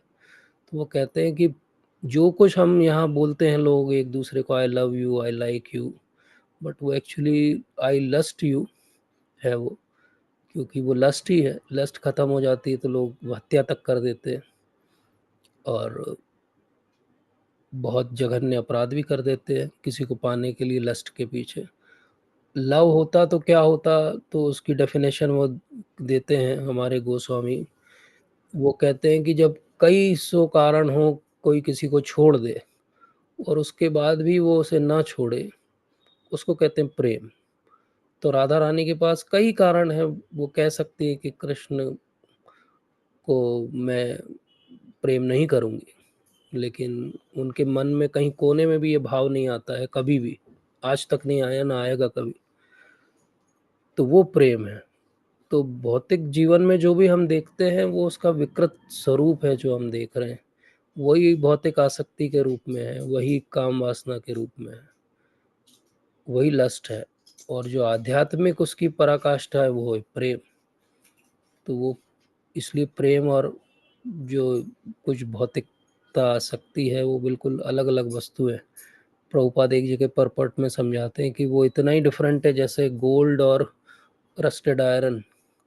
जंग लगा हुआ लोहा और सोने का आभूषण, हमें कहीं रास्ते में जंग लगा हुआ लोहा मिल जाए तो हम रुक के उठा नहीं लेते उसको, लेकिन हम सबको अगर कोई चमकता हुआ आभूषण मिल जाएगा तो चाहे नाली में भी पड़ा हो तो हम सब प्रयास तो एक कर ही लेंगे कि मिल जाए मुझे।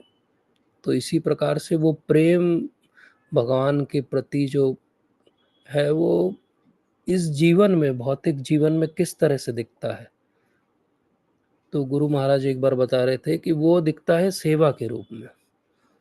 उनकी वो बहुत फेवरेट तरीका है जिससे वो समझाते हैं इस बात को कि कैसे वो प्रेम जो है वो सेवा के रूप में दिखता है। ये उदाहरण हमने पहले भी एक सत्र में समझा है मैं, लेकिन मुझे महाराज का है इसलिए मैं बार बार रिपीट करता हूँ। तो महाराज कहते हैं कि एक माँ है और एक उसका नवजात शिशु है, और वो उसको बिल्कुल चूमती है, उठाती है गोदी में और बोलती है I love you, I love you, I love you. और जब वो रोता है रात की 2 बजे तो वो न उसे फीड कराती है, उसे और मार के सुला देती है।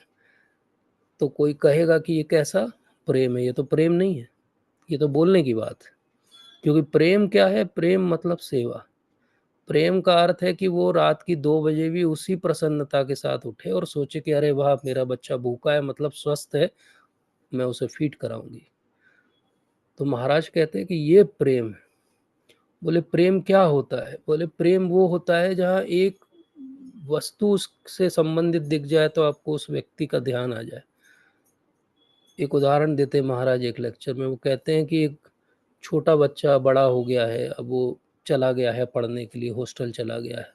माता उसके कमरे को साफ कर रही है और उसके कहीं क्लोजेट में एक छोटा वाला शू मिलता है उसका, एक जब वो बहुत छोटा था तब उसका जूता जो वो पहनता था। तो बोले उसको देख के उसको किसकी याद आ जाती है? बोले उसको देख के उसको अपने पुत्र की याद आ जाती है, उसकी सारी जो उसके साथ उसने समय बिताया वो याद आ जाता है उस एक चीज़ को देख के, जबकि पुत्र है नहीं सामने। बोले इसको प्रेम कहते हैं। तो बोले आज हमने भगवान के साक्षात दर्शन नहीं किए, लेकिन वो पहला उदाहरण क्या है कि हम भगवान की सेवा करने के लिए आतुर हैं, मतलब हम भगवान से प्रेम करते हैं। और दूसरा उदाहरण क्या कहता है? भगवान से जुड़ी हुई कोई भी तदीय वस्तु के दर्शन हम करते हैं तो हमें भगवान की याद आ जाती है। तो महाराज बहुत बहुत ही मतलब सुंदर तरीके से समझाते हैं इस बात को कि प्रेम का अर्थ है सेवा। वो इक्वेट कर देते हैं, प्रेम इज इक्वल टू सेवा। अब ये बात कहाँ से आई? क्योंकि श्रील प्रभुपाद ने ही भक्ति को अंग्रेजी में जब ट्रांसलेट किया तो उन्होंने कहा डिवोशनल सर्विस। आप परपट में हर जगह पढ़ो, कहीं भी डिवोशन नहीं लिखा उन्होंने, डिवोशनल सर्विस मतलब भक्ति मतलब सेवा। प्रभुपाद ने उसको इक्वेट कर दिया, भक्ति मतलब सेवा, डिवोशनल सर्विस, केवल बोलने वाली भक्ति नहीं, करने वाली भक्ति। तो आसक्ति भगवान के प्रति कैसे दिखाई देगी? सेवा की भावना के रूप में दिखाई देगी। आसक्ति भक्तों के प्रति विनम्रता के रूप में दिखाई देगी। आसक्ति दिखाई देगी कि भगवान से जुड़ी कोई भी वस्तु सामने आ जाए तो मैं भगवान का जो है वो याद आ जाए। चैतन्य चरितामृत में बहुत सुंदर कई सारी कथाएं हैं, जिसमें से एक है कि एक चामर देख के वो उस पे जो मोर पंख लगे रहते हैं उसको देख के वो भाव में आके बेहोश होके गिर जाते हैं भक्त, क्योंकि उनको भगवान कृष्ण का ध्यान आ जाता है।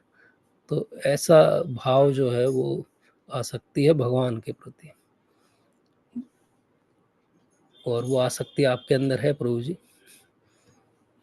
प्रभु जी भक्तों के प्रति जो आसक्ति है वो तो मतलब क्या आपको अच्छी मानी जाएगी कि नहीं? जैसे प्रभुपाद जी बिल्कुल का अच्छी जो मानी है जब जाएगी। जी अच्छी मानी जाएगी। इसीलिए मैं जब शुरू में अध्यात्म में आया तो मुझे लगता था कि कोई अगर तिरोभाव तिथि है किसी की, या किसी का तिरोभाव हो जाता है भक्त का, तो रोते क्यों हैं लोग? जब उनको पता है कि आत्मा है और आत्मा तो अविनाशी है और आत्मा तो कहीं नहीं जाती है, मरती नहीं, जन्म नहीं होता है, तो बोले फिर ये रो क्यों रहे? रोना नहीं चाहिए। तो फिर मैंने ये प्रश्न पूछा मेरे जो शिक्षा गुरु थे उनसे कि मुझे ये बात समझ में नहीं आती कि आप एक तरफ ये बोलते हो फिर अब ये बोलते हो।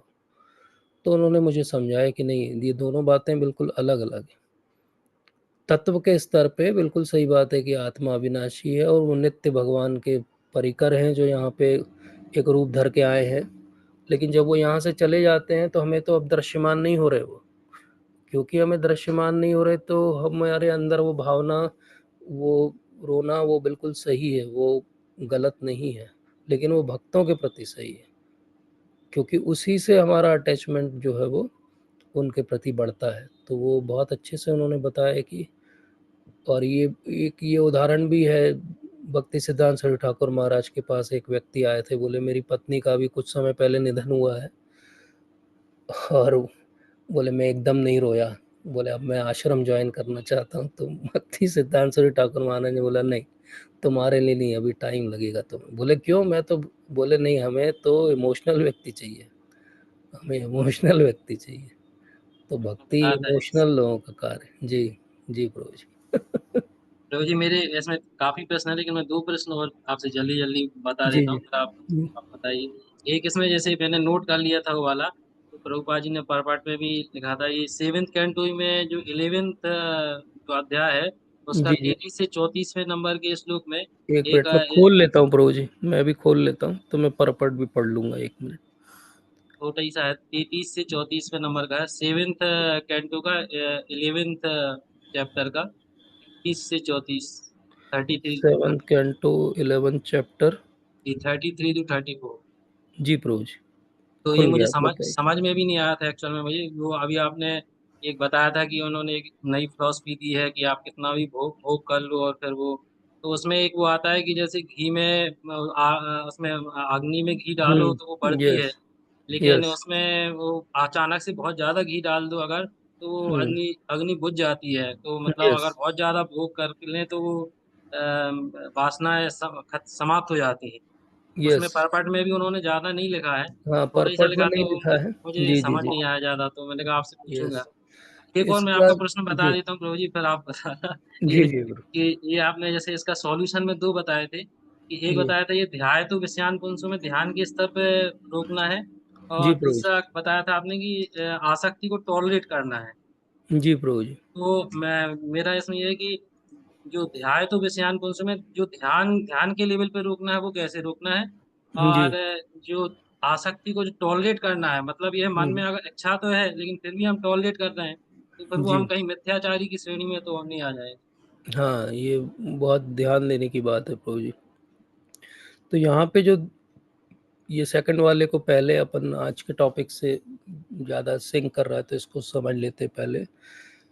तो भगवान ने जब सेकंड चैप्टर में बताया था कि ध्याय तो विषयान पुंसा, तो फिर बाद में उन्होंने 5th चैप्टर में बोला था टॉलरेंस के लिए, उन्होंने पहले भी तम तितिक्षस्व भारता बोला हुआ है, लेकिन वो तम तितिक्षस्व भारता मोस्टली जो एक्सटर्नल हमारी एजिटेशंस आते हैं उनके लिए बोला गया। जैसे हमने भी जब ये सेकंड चैप्टर का एक सत्र लिया था, तो ये बात चर्चा की थी हमने। लेकिन जो इंटरनल हमारी अर्जेस हैं वो भी तो हमें डिस्टर्ब कर रही हैं, वो इंटरनल अर्जेस को हम कैसे कंट्रोल करेंगे, तो वो उसके लिए वो 5th चैप्टर 23rd श्लोक, जब हम उस पे आएंगे तो और विस्तार से चर्चा करेंगे कि वो कहते हैं कि टॉलरेट करो, लेकिन कब तक टॉलरेट करो? जब तक ये भौतिक शरीर तुम्हें मिला हुआ है तब तक बोले तुम्हें टॉलरेट करना ही पड़ेगा, क्योंकि प्रारब्ध के कारण ये शरीर मिला है, और प्रारब्ध के कारण इसमें ऊपर नीचे कुछ ना कुछ आएगा ही, कभी अच्छा कभी खराब। तो अगर तुम अच्छे के प्रति आसक्त हो जाओगे या बुरे से जो है बेयर करने लगोगे, दोनों चीजें तुम्हें अगले प्रारब्ध को जन्म देने का कारण बनेगी। तो वो कहते हैं कि इसलिए इंटरनल एजिटेशन को टॉलरेट करो, एक्सटर्नल एजिटेशन इनपुट जो आ रहे हैं उनको ध्यायतो विषयान पुंसा करो। अब ध्यायतो विषयान पुंसा का अर्थ क्या है कि हम उसी समय वो कंटेम्पलेशन की साइकिल को ब्रेक कर रहे हैं। हम ये नहीं कर रहे हैं कि हम कंटेम्पलेट कर रहे हैं लेकिन एक्ट नहीं कर रहे। मिथ्याचारी हम किसको बोलते हैं? जो कंटेम्पलेट करता रहता है लेकिन सामने एक्शन उसकी ऐसी रहती है जैसे बोगला भगत, एक पैर पे खड़ा रहता है, सीधा रहता है, बिल्कुल ऐसा लगता है बहुत गहरे मेडिटेशन में है, मछलियां निकल रही पैर के बीच से, कुछ नहीं करता है वो। मौका क्या ढूंढ रहा है? बड़ी मछली आएगी तो नीचे खाऊंगा, तुरंत नीचे मुंह डालता है, गले में निगल लेता है और सीधा खड़ा हो जाता है। कोई अगर एक क्षण उसको ना देखे तो लगेगा कि वाह, इनसे बड़े जो है भक्त कोई भी नहीं है, लेकिन है क्या? बगुला भगत है। ये मिथ्याचारी है। मिथ्याचारी का कंटेम्पलेशन भोग वासना है, लेकिन उसका व्यवहार जो है वो बाहरी तौर पे भक्तों वाला है, जैसा मैं हूँ। तो I am a good example of मिथ्याचारी। लेकिन एक जो अच्छा भक्त होगा वो, उसका उदाहरण कैसा होगा? उस अच्छे भक्त का उदाहरण होगा कि वो अंदर भी उसके कोई भी एजिटेशन नहीं, क्योंकि वो टॉलरेट करना सीख गया। तो टॉलरेंस इज द वर्च्यू, महाराज बार बार कहते हैं कि टॉलरेंस इज द वर्च्यू। तो टॉलरेंस जिसने सीख लिया अंदर से, वो मिथ्याचारी नहीं, क्योंकि अंदर, और ऐसे ही व्यक्ति से जिसने अंदर टॉलरेंस सीख लिया, उसके लिए फिर भगवान बोलेंगे कि अपि चेत स दुराचारो भजते माम अनन्य भाग। वो कहते हैं अब ये व्यक्ति भक्त बन रहा है, अब इससे प्रारब्ध के कारण, सरकमस्टेंस के कारण कोई गलती होगी, मनुष्य जीवन है उसका, वो जो गलती होगी उसको भगवान ध्यान नहीं देते, क्योंकि वो कहते हैं इंटरनली वो सही जगह है, सम्यक व्यवस्थितो ही सह, वो सम्यक रूप से व्यवस्थित है। तो ये तीनों स्तर जो हैं, पहला ध्याय तो विषयांग पुंसा, बाहर का इनपुट, फिर शक्नोसी और 5.23 वो हमारा इंटरनल डिस्टरबेंस, और फिर अपीचेत से दुराचारो, ये भगवान का एटीट्यूड उस व्यक्ति के लिए। लेकिन भगवान का एटीट्यूड मिथ्याचारी के लिए क्या है? मिथ्याचारी को तो वो शुरू में ही नकार चुके कि ऐसा व्यक्ति मिथ्याचारी सा उच्चते, इसका तो कुछ नहीं हो सकता है, तो मिथ्याचारी। तो इसलिए हम जब, इसीलिए मिथ्याचारी सा उच्चते जब हमने डिस्कस किया, तो हमने एक बात की चर्चा की कि ये मिथ्याचारी सा उच्चते भक्त के लिए नहीं है, क्योंकि भक्त का पहले दिन ही, जिस दिन उसने ये पहला कदम उठाया भक्ति करने के लिए, उस माइंडसेट से अलग हो गया है वो, कि वो अब दिखावे वाली भक्ति नहीं कर रहा, वो इंटरनली सच में अपने आप को क्लीन कर रहा है। लेकिन क्लीन करने में टाइम लगेगा, वो जो टाइम लग रहा है वो तो मिथ्याचारी थोड़ी है, वो तो सफाई कर रहा है अंदर, अभी हुई नहीं है सफाई, प्रोसेस, वर्क इन प्रोग्रेस है, तो इसलिए वो मिथ्याचारी नहीं है। इसलिए कोई भी भक्त जो सम्यक व्यवस्थित है, कि वो भक्ति करने की चाह है उसके अंदर, वो मिथ्याचारी नहीं है। मिथ्याचारी कौन व्यक्ति है? जो बगुला भगत है। भगत और बगुला भगत में डिफरेंस है। अब हम आते हैं, आपका जो पहला प्रश्न था, 7th कैंटो 11th चैप्टर 33 और 34, इसके अंदर छोटा सा परपट प्रभुपाद ने दिया है। अब इसको समझते हैं। एक अग्नि है, थोड़ी सी अग्नि है, और उसमें आप बहुत सारा ईंधन डाल दो, घी डाल दो, कुछ डाल दो, तो वो बुझ जाएगी। ये थोड़ी सी जो अग्नि है, ये बुझ सकती है, ये थोड़ी सी अग्नि। लेकिन जो काम वासना की अग्नि है, जो आसक्ति की अग्नि, ये थोड़ी सी अग्नि नहीं है, ये तो वो अग्नि है जिसने हमें कई सौ जन्मों से परेशान किया हुआ है। ये तो वो अग्नि है जो कई समय से भभक रही है, जल रही है। अब कोई बड़ी सी जो है, वो कोई बिल्डिंग जल रही हो, और उसमें कोई घी डालता रहे कि बुझ जाएगी बुझ जाएगी, हमने सुना है बुझ जाएगी, या पेट्रोल डालता रहे पानी की जगह कि बुझ जाएगी, देखो पेट्रोल से भी बुझ सकती है, तो वो नहीं होगा, क्योंकि अग्नि के इतने सारे जो ज्वालाएं हैं कि एक ना एक आप बुझा भी दोगे तो दूसरी तुरंत उस ईंधन को कंज्यूम करने के लिए खड़ी हुई। तो इसलिए काम वासना की पूर्ति करते करते कभी वो स्थिति नहीं आएगी कि काम वासना समाप्त हो जाएगी। इसके बहुत सारे उदाहरण भागवत के अंदर भरे हुए हैं, जिन्होंने 1-1 करोड़ वाइफ है, चित्रकेतु महाराज की 1 करोड़ पत्नियां हैं। अभी ये 1000 साल तक जो है वो ययाति महाराज जो है वो भोग करते रहे।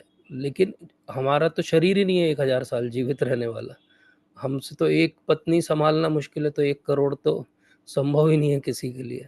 लेकिन जब ये हम नहीं कर सकते, हमारा शरीर ही हमें जो है वो परमिट नहीं करेगा, जब शरीर ही परमिट नहीं करेगा, तो हम कैसे वो ईंधन में जो है वो इतना डालेंगे। हाँ, 1000 साल तक ययाति महाराज जैसे भोग करने के बाद एक दिन समझ में आ सकता है कि नहीं आ सकती, अच्छी चीज़ नहीं है, लेकिन 1000 साल तक तो हमारा जीवन ही नहीं है, इसलिए हमें वो कभी भी रियलाइज़ नहीं हो पाएगा।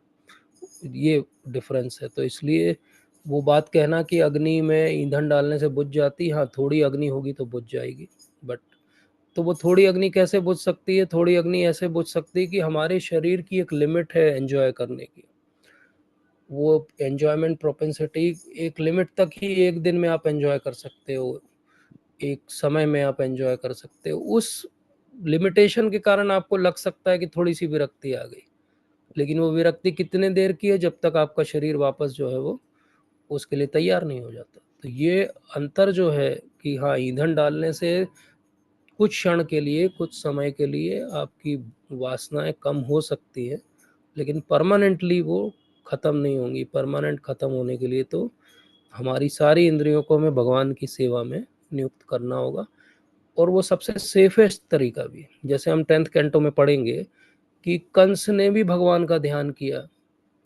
उसको भी ऐसा लगता था कि बस सब तरफ भगवान ही दिख रहे हैं, उतना तो हमें भी नहीं दिखाई देता।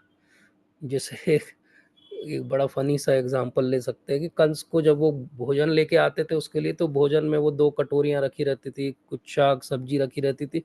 उसको देख के भी लगता था विष्णु आ गए हैं, विष्णु की आँखें दिख रही हैं उसे। हम में से कितनों को प्रसाद जब हमारे सामने आता तो हमको विष्णु दिखाई देते उस प्रसाद में। तो कंस तो हमसे ज़्यादा मेडिटेट कर रहा था, लेकिन फिर हम समझेंगे, सुखदेव महाराज हमें समझाएंगे कि नहीं नहीं, वो भक्ति कैसी वाली भक्ति है, वो बैर की भक्ति है। बैर वाली भक्ति अगर हम करने जाएंगे तो या तो उस लेवल की करनी पड़ेगी जैसी कंस ने की, अन्यथा हमारी गति बहुत खराब हो जाएगी। ऐसे ही भोग वासना से विरक्ति हो सकती है क्या? बिल्कुल हो सकती है। भागवत में भी एग्जाम्पल है, लेकिन 1000 साल की भोग वासना के बाद हो सकती है। तो जैसे कंस की बैर से भगवान मिल सकते हैं क्या? बिल्कुल मिल सकते कंस को, लेकिन बड़ा कठिन रास्ता है। हिरण्यकशिपु की तरह बन के भगवान मिल सकते, बिल्कुल। रावण की तरह बन के भगवान मिल सकते, बिल्कुल मिल सकते, लेकिन कठिन रास्ता। आसान रास्ता क्या है? शबरी की तरह भी भगवान मिल जाते हैं। तो why not believe in that? इसलिए हम भोग वासना के रास्ते जाके विरक्ति पाने की चेष्टा करेंगे तो वो कठिन रास्ता है, फिसलने का डर है। और ये एक सीधा सीधा रास्ता है जहाँ हम सारी इंद्रियों को भगवान की सेवा में लगा सकते हैं। तो this is my humble understanding. बाकी हम प्रवीण प्रभु जी से पूछते हैं, अगर प्रभु जी हैं, चले तो नहीं गए। थैंक यू प्रभु जी, हाँ, सॉरी मैंने बहुत समय ले लिया। नहीं नहीं प्रभु जी, thank you so much. Narendra प्रभु जी ने डाला है, may God heart of your life and people part of your life. वाह, बहुत सही बात है। अमर लीला प्रभु जी की जय। प्रवीण प्रभु जी बताइए योर टेक ऑन आसक्ति। हरे कृष्ण प्रभु जी, दंडवत प्रणाम। डिस्कस हो गए। हम लोग मिस कर रहे थे आपको पिछली बार जब हम रामायण की चर्चा करें। मैंने सोचा था आप अगर दिखाई दिए तो मैं बोलना बंद कर दूंगा। इसीलिए मैं दिखाई देना बंद हो गया कि जब इतने अच्छे वक्ता हो तो फिर हम जैसे व्यक्ति को नहीं बोलना चाहिए। तो एक होते हैं वक्ता और एक होते हैं बक्ता। तो हम वक्ता की श्रेणी में हैं और आप वक्ता की श्रेणी में हैं, तो इसलिए ऐसे ही एक होते श्रोता और एक होते सोता। एक होते श्रोता और एक जो सोते रहते हैं। तो चलिए, मतलब बहुत सुंदर सुंदर बातें हुई। आप हमेशा की तरह बहुत बहुत ही ब्यूटीफुल होता, और उसमें जो नगेट्स है वो आप निकाल के सामने रख देते तो कुछ कहने के लिए खास से बचता नहीं।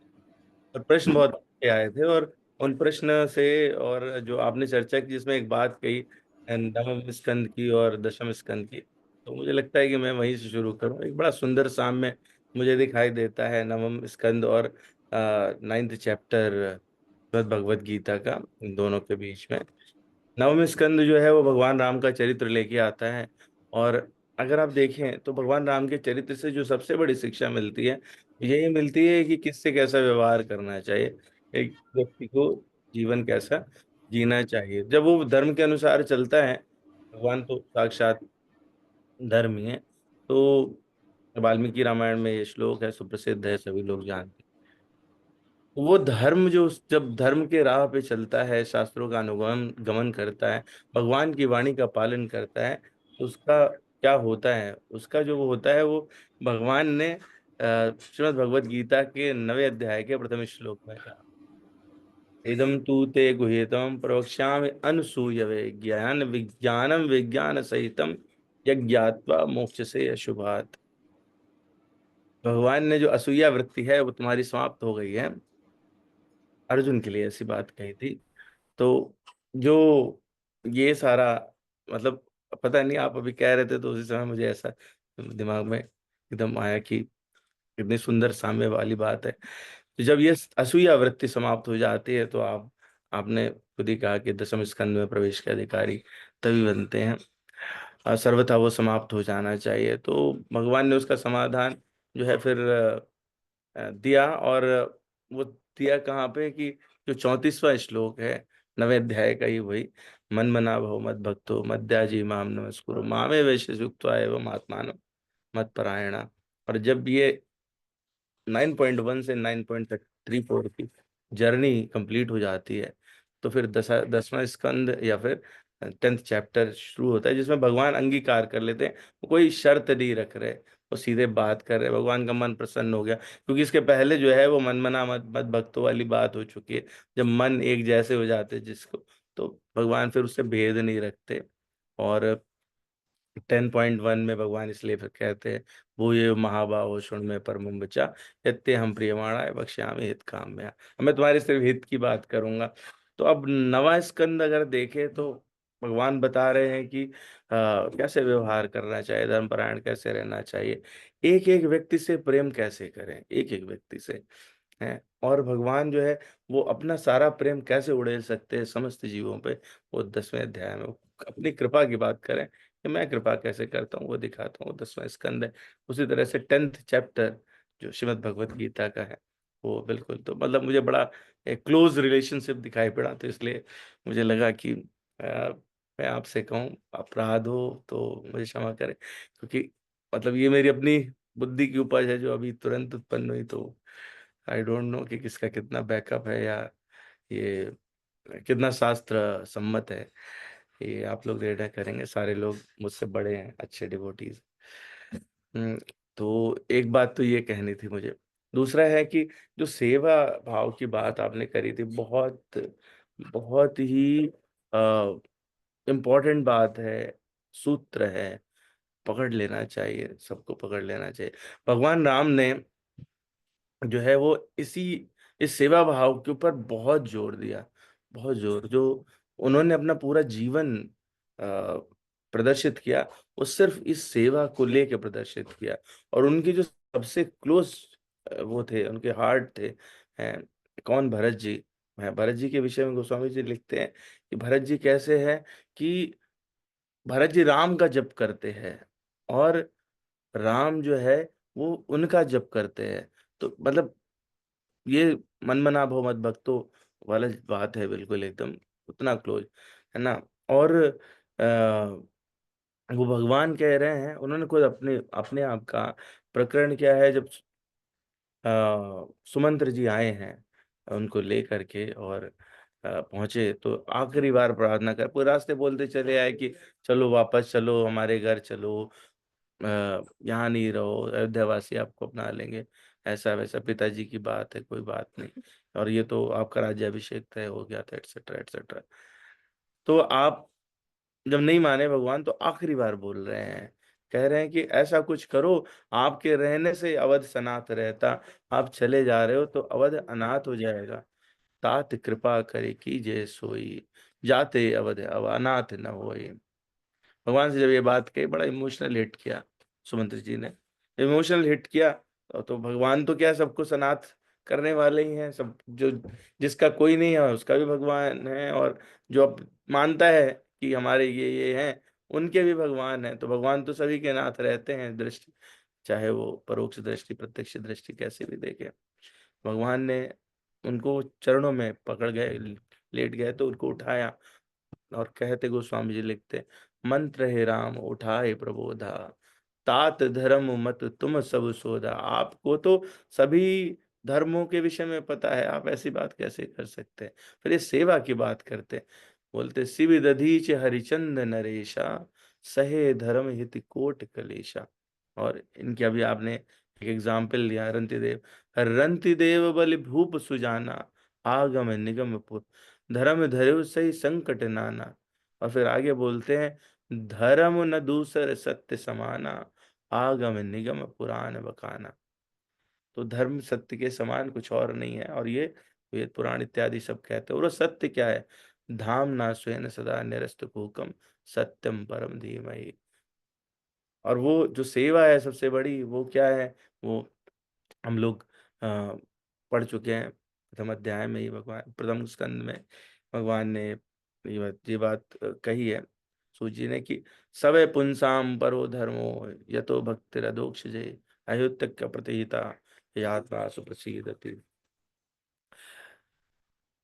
तो ये जो सारी बात है, वो सेवा पर है। सेवा को बहुत सुंदर तरीके से माता जी का जब प्रश्न आया था कि बच्चों को लेकर के, और हमको क्या करना चाहिए, कैसे वो करना चाहिए, तो मैं इसमें ना सेवा और सेवक पे विभीषण जी का प्रकरण लेना चाहता हूँ।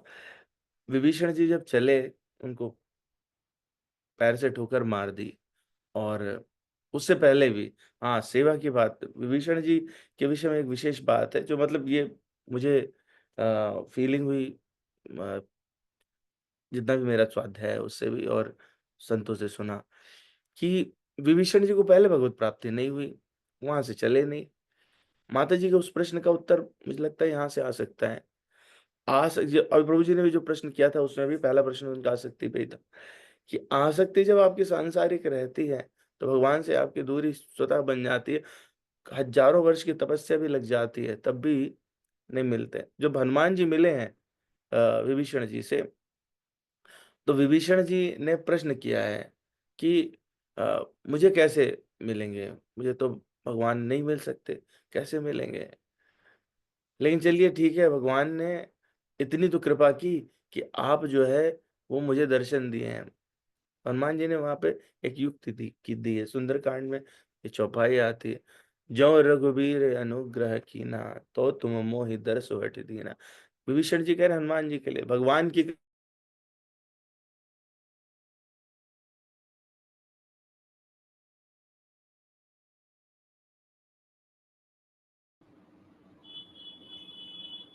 प्रभु जी की आवाज़ नहीं आ रही, आप लोग को आ रही है क्या? अमरीश प्रभु जी? शायद नहीं आ रही प्रभु जी। शायद वहाँ कुछ प्रॉब्लम है, वेट करते हैं।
तो हम जब तक वेट कर रहे हैं, हम दिलीप प्रभु जी का हैंड रेज़ है, उनसे पूछ लेते हैं, क्या कह रहे हैं? जी प्रभु जी, हरे हरे कृष्ण हरे प्रभु जी, कृष्ण। दंडवत प्रणाम। जी प्रभु जी, हरे कृष्ण। जी प्रभु जी, प्रभु जी एक्चुअली एक इस्कॉन की एक धर्म प्रकाशन की एक इस्कॉन के प्रकाशन की प्रभु जी एक पुस्तक है, उसका नाम है धर्म। उस पर लिखा हुआ प्रभु जी, मैं 2 लाइन पढ़ता हूँ। इसके लिए आपको एमए या पीएचडी परीक्षा उत्तीर्ण करने की आवश्यकता नहीं है। भगवान ने आपको कान दिए हैं, बस बैठ जाइए और किसी स्वरूप सिद्ध व्यक्ति से श्रीमद् भागवतम तथा भगवत गीता जैसे ग्रंथ सुनिए। This was the only reason प्रभु जी कि मैंने आई गॉट दिस स्वरूप सिद्ध person after the age of 60 years, इसलिए मैंने लिखा। और अब मैं ये क्यों बोल रहा हूँ प्रभु जी, मैं इसलिए बोल रहा हूँ क्योंकि जो आपका आज के सेशन का लास्ट 2.5 से 3 मिनट का जो आपने जो प्रवचन दिया, जो मुझे उद्धव और गोपी का संवाद सुन करके या सुदामा चरित्र सुन करके कभी इतना दुख नहीं हुआ कि आपने अपने बारे में इतना आपको बोलना पड़ा कि मैं इसके लिए नहीं हूँ। वो मुझे आज आपके वो लास्ट 2.5 से 3 मिनट सुनने से मुझे इतना दुख हुआ, विरह हुआ। इसलिए मेरा हैंड रेज किया। और this my just juggling of the word is speaking about how much I hurt because of your last 2.5 minute session. और तीसरी चीज प्रभु जी, एक चीज मैं जानना चाह रहा था कि जैसे आपने बताया कि भौतिक अटैचमेंट को आप स्पिरिचुअल अटैचमेंट में कन्वर्ट कर दीजिए, तो प्रभु ji how much it is possible और how much practically it is possible to convert the all materialistic to the spiritual one? Yes प्रभु जी। और ये how much we respect you, specially myself, that I did not miss even a single session, whether I was there in Puri or I was traveling. तो मुझे आपका जो last के 2.5 minute का जो सेशन था वो, या जो आपने जितना बोला, it really hurt me from my inner part of the heart. Thank you, Prabhu ji, for your love. Love with respect, Prabhu ji. Love with respect, sorry. Prabhu ji, एक चीज और ऐड करना चाहता हूँ कि love is always one sided. It is never two both sided. Love is both sided only when you love Lord Krishna. Because in love, sir, Prabhu ji, we should not expect anything from other side. When we are Yes, expecting something from other side, it becomes the lust. yes, very true, very true. This is one of the finest definition how you can define difference between love and lust. Gold and iron. Yes. और प्रभु जी अगर आ गए हैं तो मैं एक चीज आपको और उनके सामने उनका वेलकम करता हूँ. प्रभु जी, एक सेशन हाँ में आपने कहा था कि अगर जी, प्रवीण जी ने ज्वाइन नहीं किया है तो मैं ये समझता हूँ कि मेरा सेशन की तैयारी पूरी नहीं है. हाँ मैंने बोला था, तो बिल्कुल. आज तो हाँ आपकी मैंने तैयारी बोला अच्छे था से हो सकती है. और मैं ये बहुत स्ट्रिक्टली इस बात को मानता भी हूँ कि मतलब अगर प्रभु जी नहीं आ रहे हैं मतलब मेरी तैयारी अच्छी नहीं है, नहीं तो ज़रूर आते. तो शायद आज मेरी तैयारी ठीक थी.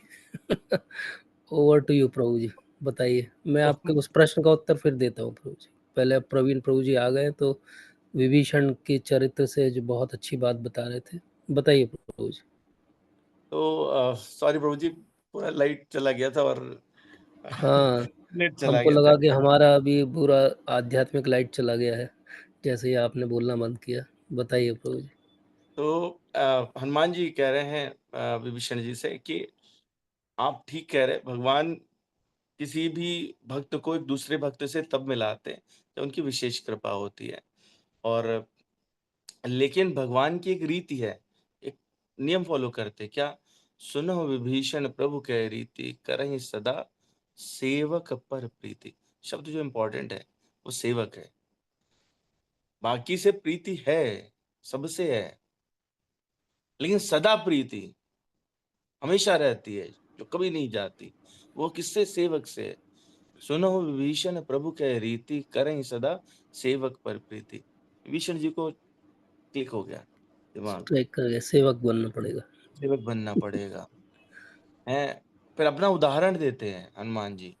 कहां कौन मैं परम कुलीना, कभी चंचल सबहि विधिहीना. प्रात ले जो नाम है हमारा, तय दिन ताहि न मिले यारा. मैं तो ऐसा बंदरवा हूँ, मुझे कोई देखेगा कि तो खाना मतलब नहीं खाना मिलेगा. नहीं मिलेगा, है ना. हाँ. लेकिन बावजूद इसके असमय अधम सखा सुन, मोहु पर रघुवीर. कीन्ही कृपा सुमिर गुण, भरे बिलोचन नीर. और ऐसे स्वामी को जो भूल जाए, जानत हूँ अस स्वामी विसारी, फिरहि तेरे काहे न होई दुखारी. ऐसे स्वामी को आप भूल गए, आपने अपना स्वामी बना लिया. किसको? रावण को. हम्म. रावण की जय करते हैं आप. तो जो मिथ्याचारी की बात आप कर रहे थे, हम्म. हनुमान जी ने संकेत किया कि कहीं थोड़ा सा मिथ्याचार कर रहे हैं आप रावण सेवा की नहीं जय कर क्यों रहे, बोल रहे हो? हाँ. आप रावण की जय कर रहे हो, हम्म. दिक्कत हो जाएगी. तो जब ये बात है ना, हनुमान चालीसा में इसीलिए मैं कहा कि उन्होंने विभीषण को मंत्र दिया. यस वो यस. मंत्र क्या है? वो मंत्र ये है, सेवक बनने का मंत्र. सेवक बनने का मंत्र. करहि हाँ. सदा सेवक पर प्रीति. अच्छा, इसलिए विभीषण मंत्र दीना. तो हाँ. जब हाँ, तो जब ओके. ये मंत्र मिला तो उसके बाद आप देखो कि अगली बार आए, हाँ. उन्होंने भक्ति की रक्षा के हेतु आवाज उठाई. यस. और फिर ठोकर हनुमान जी खाई. हाँ. हनुमान जी को जब हाँ. यस वध यस. कर दें ये तो यस. ठीक. फिर दोबारा तिबारा फिर आए, जब दूसरी बार हो गई, तीसरी बार जब रावण से मिले तो सीता जी के लिए बोले कि ये सब गलत कर रहे हो. हाँ. उसके बाद में फिर उसने लात मारी और बाहर हो गए. यस. और मतलब लात मारना और लंका का जल जाना. गोस्वामी जी लिखते हैं, साधु अवज्ञा कर फल ऐसा, जरई नगर अनाथ के जैसा. जिसका कोई नाथ ना रहे पास. सब अनाथ हो अगर गए. एक बार साधु की अवज्ञा कर दी तो ऐसा हो जाएगा कि ऐसा जैसे कहते हैं, शास्त्रों में भी लिखा है कि अवज्ञा होगी तो पूरे शहर गांव जो है नष्ट हो जाते हैं. नष्ट हो जाते हैं. माता जी का प्रश्न था कि जो हमारे बच्चे हैं तो उनसे कैसे हैं. और फिर उसी का एक आगे ये बड़ा, मतलब इतना सुंदर कनेक्शन दिखाई दे रहा है सब में, तो बहुत अच्छा लग रहा है. क्या है, वाचो बेगम मेरे पास है नहीं तो इसलिए थोड़ा सा वो रहता है, अंदर से भी एक उठा की बात करनी है. जब विभीषण जी आए हैं तो उनके मन में एक वासना तब भी थी, रावण को छोड़ दिया, लंका नहीं छूटी है अभी, अच्छा। लंकापति बनना चाहते, लंकापति बनना है, यस। लंकापति बनना हाँ। चाहते, तो छूटी नहीं है। लेकिन हनुमान जी से ये जो उपदेश मिला, तो उससे एक मन में आ गया कि भगवान के उन चरणों के दर्शन करूं जिनकी कथा हनुमान जी ने मुझे पूरी सुनाई थी। तो एक बार लात लगी, निकले बाहर और पहुंचे, जब भगवान के पास पहुंचे तो भगवान तो सब जानते हैं, तो बताते हैं मैं कैसे रह रहा हूँ, मैं तो ऐसे रह रहा हूँ जैसे कि दांतों के बीच में जीभ रहती है। भगवान क्या है, जब किसी से सुनते हैं तो वो उसको और बढ़ा चढ़ा के बोलते हैं हमेशा, क्या रे बड़े कष्ट में आए, तुम तो बस मेरे पास आ गए हो। मतलब ये भगवान का विशेष प्रेम है कि आप इतना सा करो तो वो उसको 100 गुना एक्सपोनेंशियली करके देखते हैं और आपकी सारी चूक भूल जाते हैं। तो भगवान कहते हैं कि बरु भल बास नरक करता था, दुष्ट संग जन दे विधाता। आप तो कह रहे हो कि आप दांतों के बीच में जीभ हो, नहीं ऐसी बात नहीं है, आप तो नरक में रह रहे थे। दुष्टों का संग मतलब उससे बेहतर है नरक, क्योंकि नरक में प्रारब्ध भोग करके आपका जो फल है भोग करके निकल आओगे, लेकिन दुष्टों के संग में क्या होगा, इसकी पुनरावृत्ति और होगी, प्रारब्ध होगा। हाँ, सही और बात। प्रारब्ध बनेगा, कुसंग बनेगा, तो है ना।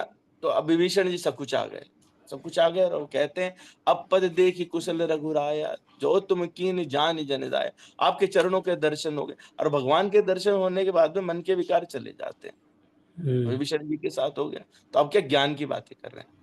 कहते तब लगे कुशल न जीव कहूं, सपने हो मन विश्राम, जब लगे भजत न राम कहूं, शोकताम तज काम।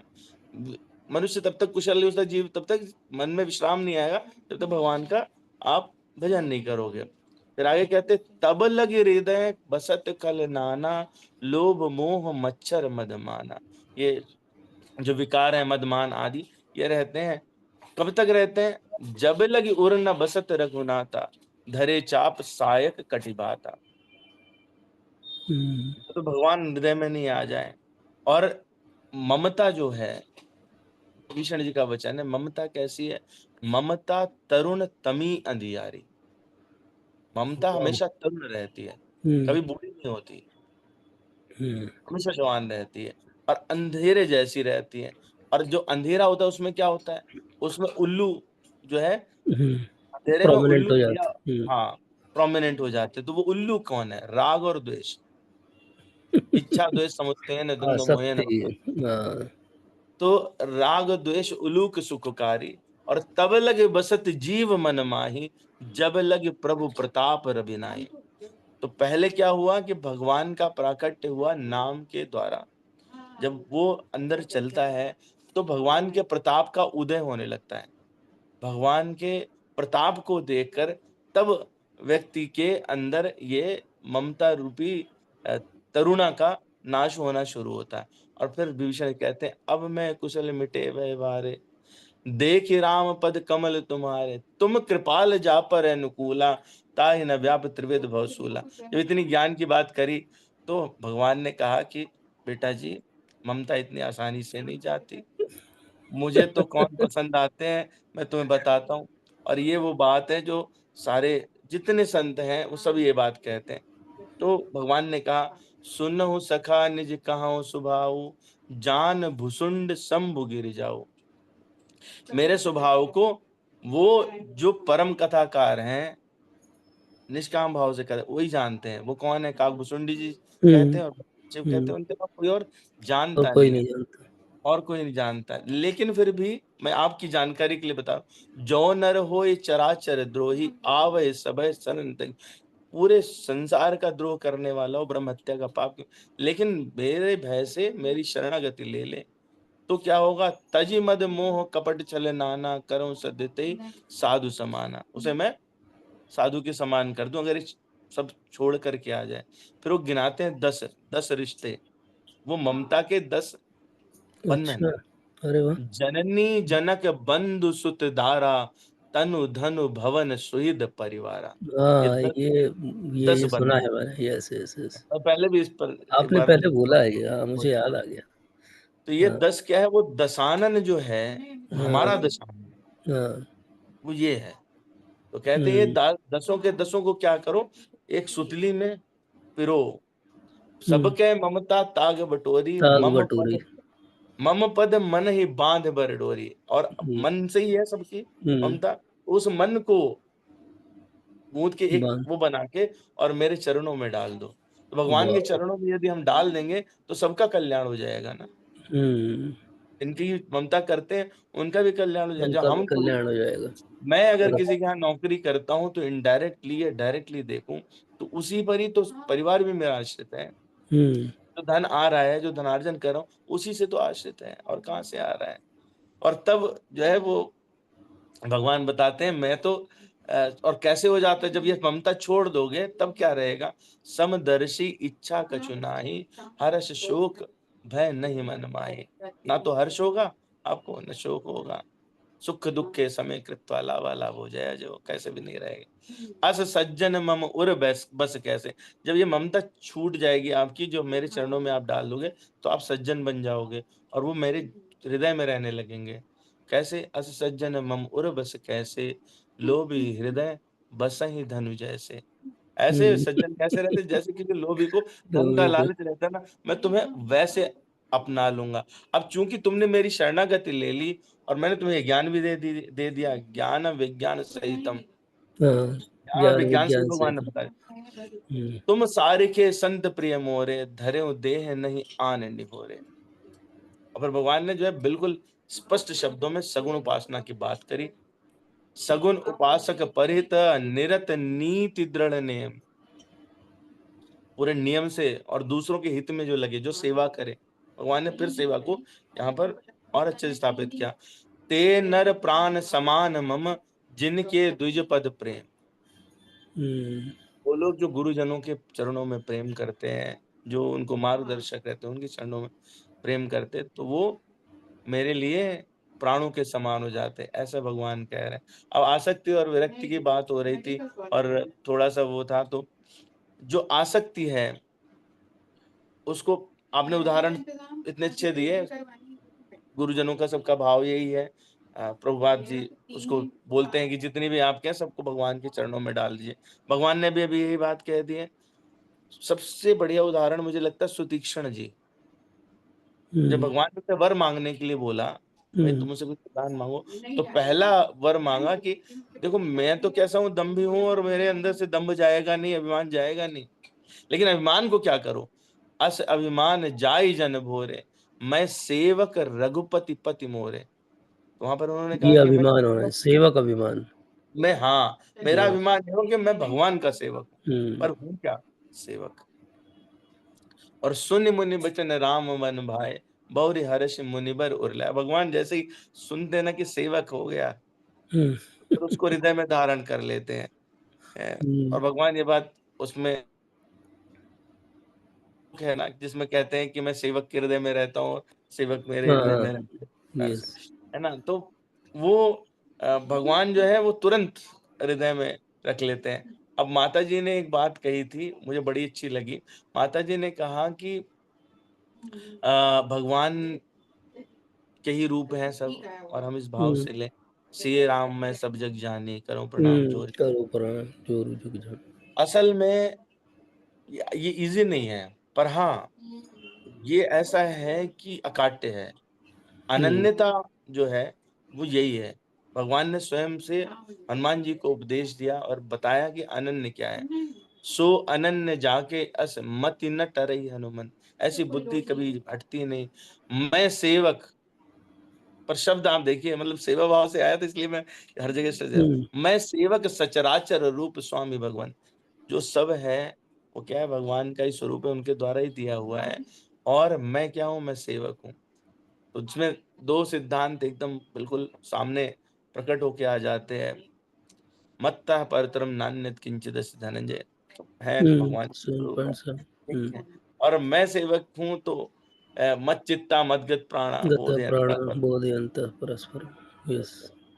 तो अगर हम इस वाले फेज में रहते हैं, और इसी तो से मन मना भव मद भक्त हो जाएगा। एग्जैक्टली वो तो श्लोक इतना प्यारा लगता है मुझे, 9.3 इतना प्यारा लगता है कि सारी प्रॉब्लम ही सॉल्व हो जाती है।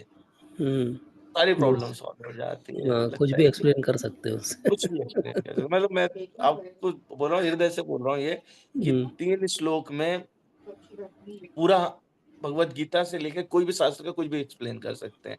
मत्ता परतरम नान्यत् किंचिदस्य धनंजय बहुनाम जन्मनान मनते ज्ञानवान मां ज्ञानवान प्रपद्यन्ते। वासुदेवा सर्वमिति समात्मा सुदुर्लभा। और आगे ये मन मना मन भो मना मत भव मत। Yes, very good. मैंने जो है वो बहुत सारा समय लिया। हाँ, नहीं, एक नहीं। तितिक्ष पर बात और हुई थी, तो तितिक्ष पर जो है वो एक श्लोक है, I think 3rd canto 21 chapter, मुझे पूरा एग्जैक्टली याद नहीं आ रहा। तो वो जो श्लोक है उसमें हाँ, कपिल देवहूति संवाद का श्लोक है, संवाद का श्लोक। यहाँ पे साधुओं के लक्षण साधुओं बताए, के लक्षण बताए हुए ना। Yes, yes, yes. तितिक्षुआ कारुणिका कारुणिका, है ना, और सूरद, सर्वदेही नाम, सर्वदेही नाम। यस, सुहित यस, सर्वदेही नाम। तो यस। पहला जो चीज है साधुओं का पहला लक्षण वो तितिक्षुआ। तितिक्षु है। तितिक्षु इसलिए है क्योंकि ये जो शरीर है, मानव शरीर है, तितिक्षा के बिना इसमें कुछ और प्रोग्रेस है ही नहीं। और अगर अष्टांग योग को देखें तो पहला ही यम है, पहला ही यम है, फिर नियम है। फिर नियम है। तो नियम क्या बना कि आप कारुणिका हो जाओ, और कारुणिका तभी हो सकते हैं जब जब तितिक्षु बन तितिक्षुआ जाए। हो जाओगे। यस, उसके बिना कारुणिका हो ही नहीं हो ही सकते। नहीं सकते। कारुणिका की ही अगली फेज जो सर्वदेही नाम है वही है, सीए राम मैं सब जग जानी करो प्रणाम जो पानी। थैंक यू प्रभु जी। क्यों प्रभु? सारा प्रभुपाद के एक शिष्य है, उनका नाम है तितिक्षुआ कारुणिका दास। हाँ, मैं वो बहुत एक दिन देखा तो सर्च कर रहा था तो बहुत I अच्छा। found- he sings very well western, मतलब ही कंपोजेस जैसे भगवत गीता भागवतम से related songs, and he sings in western tunes. आप डाल के सुनिएगा उनको, बहुत अच्छा है। उनकी खुद की कंपोजिशंस रहती हैं बट दे आर शास्त्रिक। बहुत सुंदर है उनका, बहुत सुंदर। प्रभु जी ने विवेचना कर दी और मेरा काम आसान हो गया, क्योंकि दिलीप प्रभु जी के प्रश्न का उत्तर तो प्रभु जी ने ही दे दिया। अच्छा, क्वेश्चन क्या था? क्वेश्चन क्या था? जब लाइट बंद थी तब हुआ था। क्वेश्चन ये था कि हम कहते जरूर हैं कि हमारी सारी भौतिक आसक्तियों को हमको डॉवटेल करना है और स्पिरिचुअल बनना है, लेकिन हाउ टू डू इट, तो वो आपने हमें समझा ही दिया कि how to do it slowly and gradually. We have to progress. जैसे विभीषण के केस में ग्रेजुअली प्रोग्रेस हुई, उनकी आसक्ति जो थोड़ी बहुत थी यहाँ वहाँ के लिए वो छोड़ के वो भगवान के पास आ गए। तो बहुत सुंदर बात कहूँ प्रभु जी, जो ये संप्रदाय है गौड़ीय, मध्य जगत गौड़ीय वैष्णव संप्रदाय, इसमें एक बात जो रिपीटेडली कही जाती है, just follow the instructions of guru Maharaj. Yes, yes, yes. And this is only key, actually this is only key, this is the how only can key, you because change they are yourself. Repeating what is given in shastra. तो गुरु, साधु और शास्त्र 3 चीजें हैं, इनमें से एक भी छोड़ देंगे तो डिफिकल्टी हो जाती है। तीनों को पकड़े रहेंगे तो बोनाफाइड वे में हम अपना काम कर पाएंगे। तो आप सबका बहुत बहुत धन्यवाद, प्रभु जी का विशेष रूप से धन्यवाद। और हम आग्रह करेंगे कि प्रवीण प्रभु जी जब भी समय हो और जब भी प्रार्थना संभव करिए हो, प्रभु जी, प्रार्थना करिए कि मेरे अपराध कम हो और मेरे पाप कम हो तो मैं सेशन में आ सकूं। बाधाएं अब मन से आ जाती हैं, और हालांकि आपके कृपा और आशीर्वाद से बीच में यात्राएं हो गई तो वो हाँ, सैटरडे संडे ही बनती हैं। Saturday Dwarka Sunday. जाने का सौभाग्य मिला, अरे वाह, बढ़िया। द्वारिका सोमनाथ भगवान के ऐश्वर्य का दर्शन करके आए। जी। तो अब हम माधुर्य का दर्शन करेंगे 10th कैंटो में। यस, तो थैंक यू सो मच। वांछा कल्पतरुभ्यश्च कृपा सिन्धुभ्यैव च पतितानां पावनेभ्यो वैष्णवेभ्यो नमो नमः।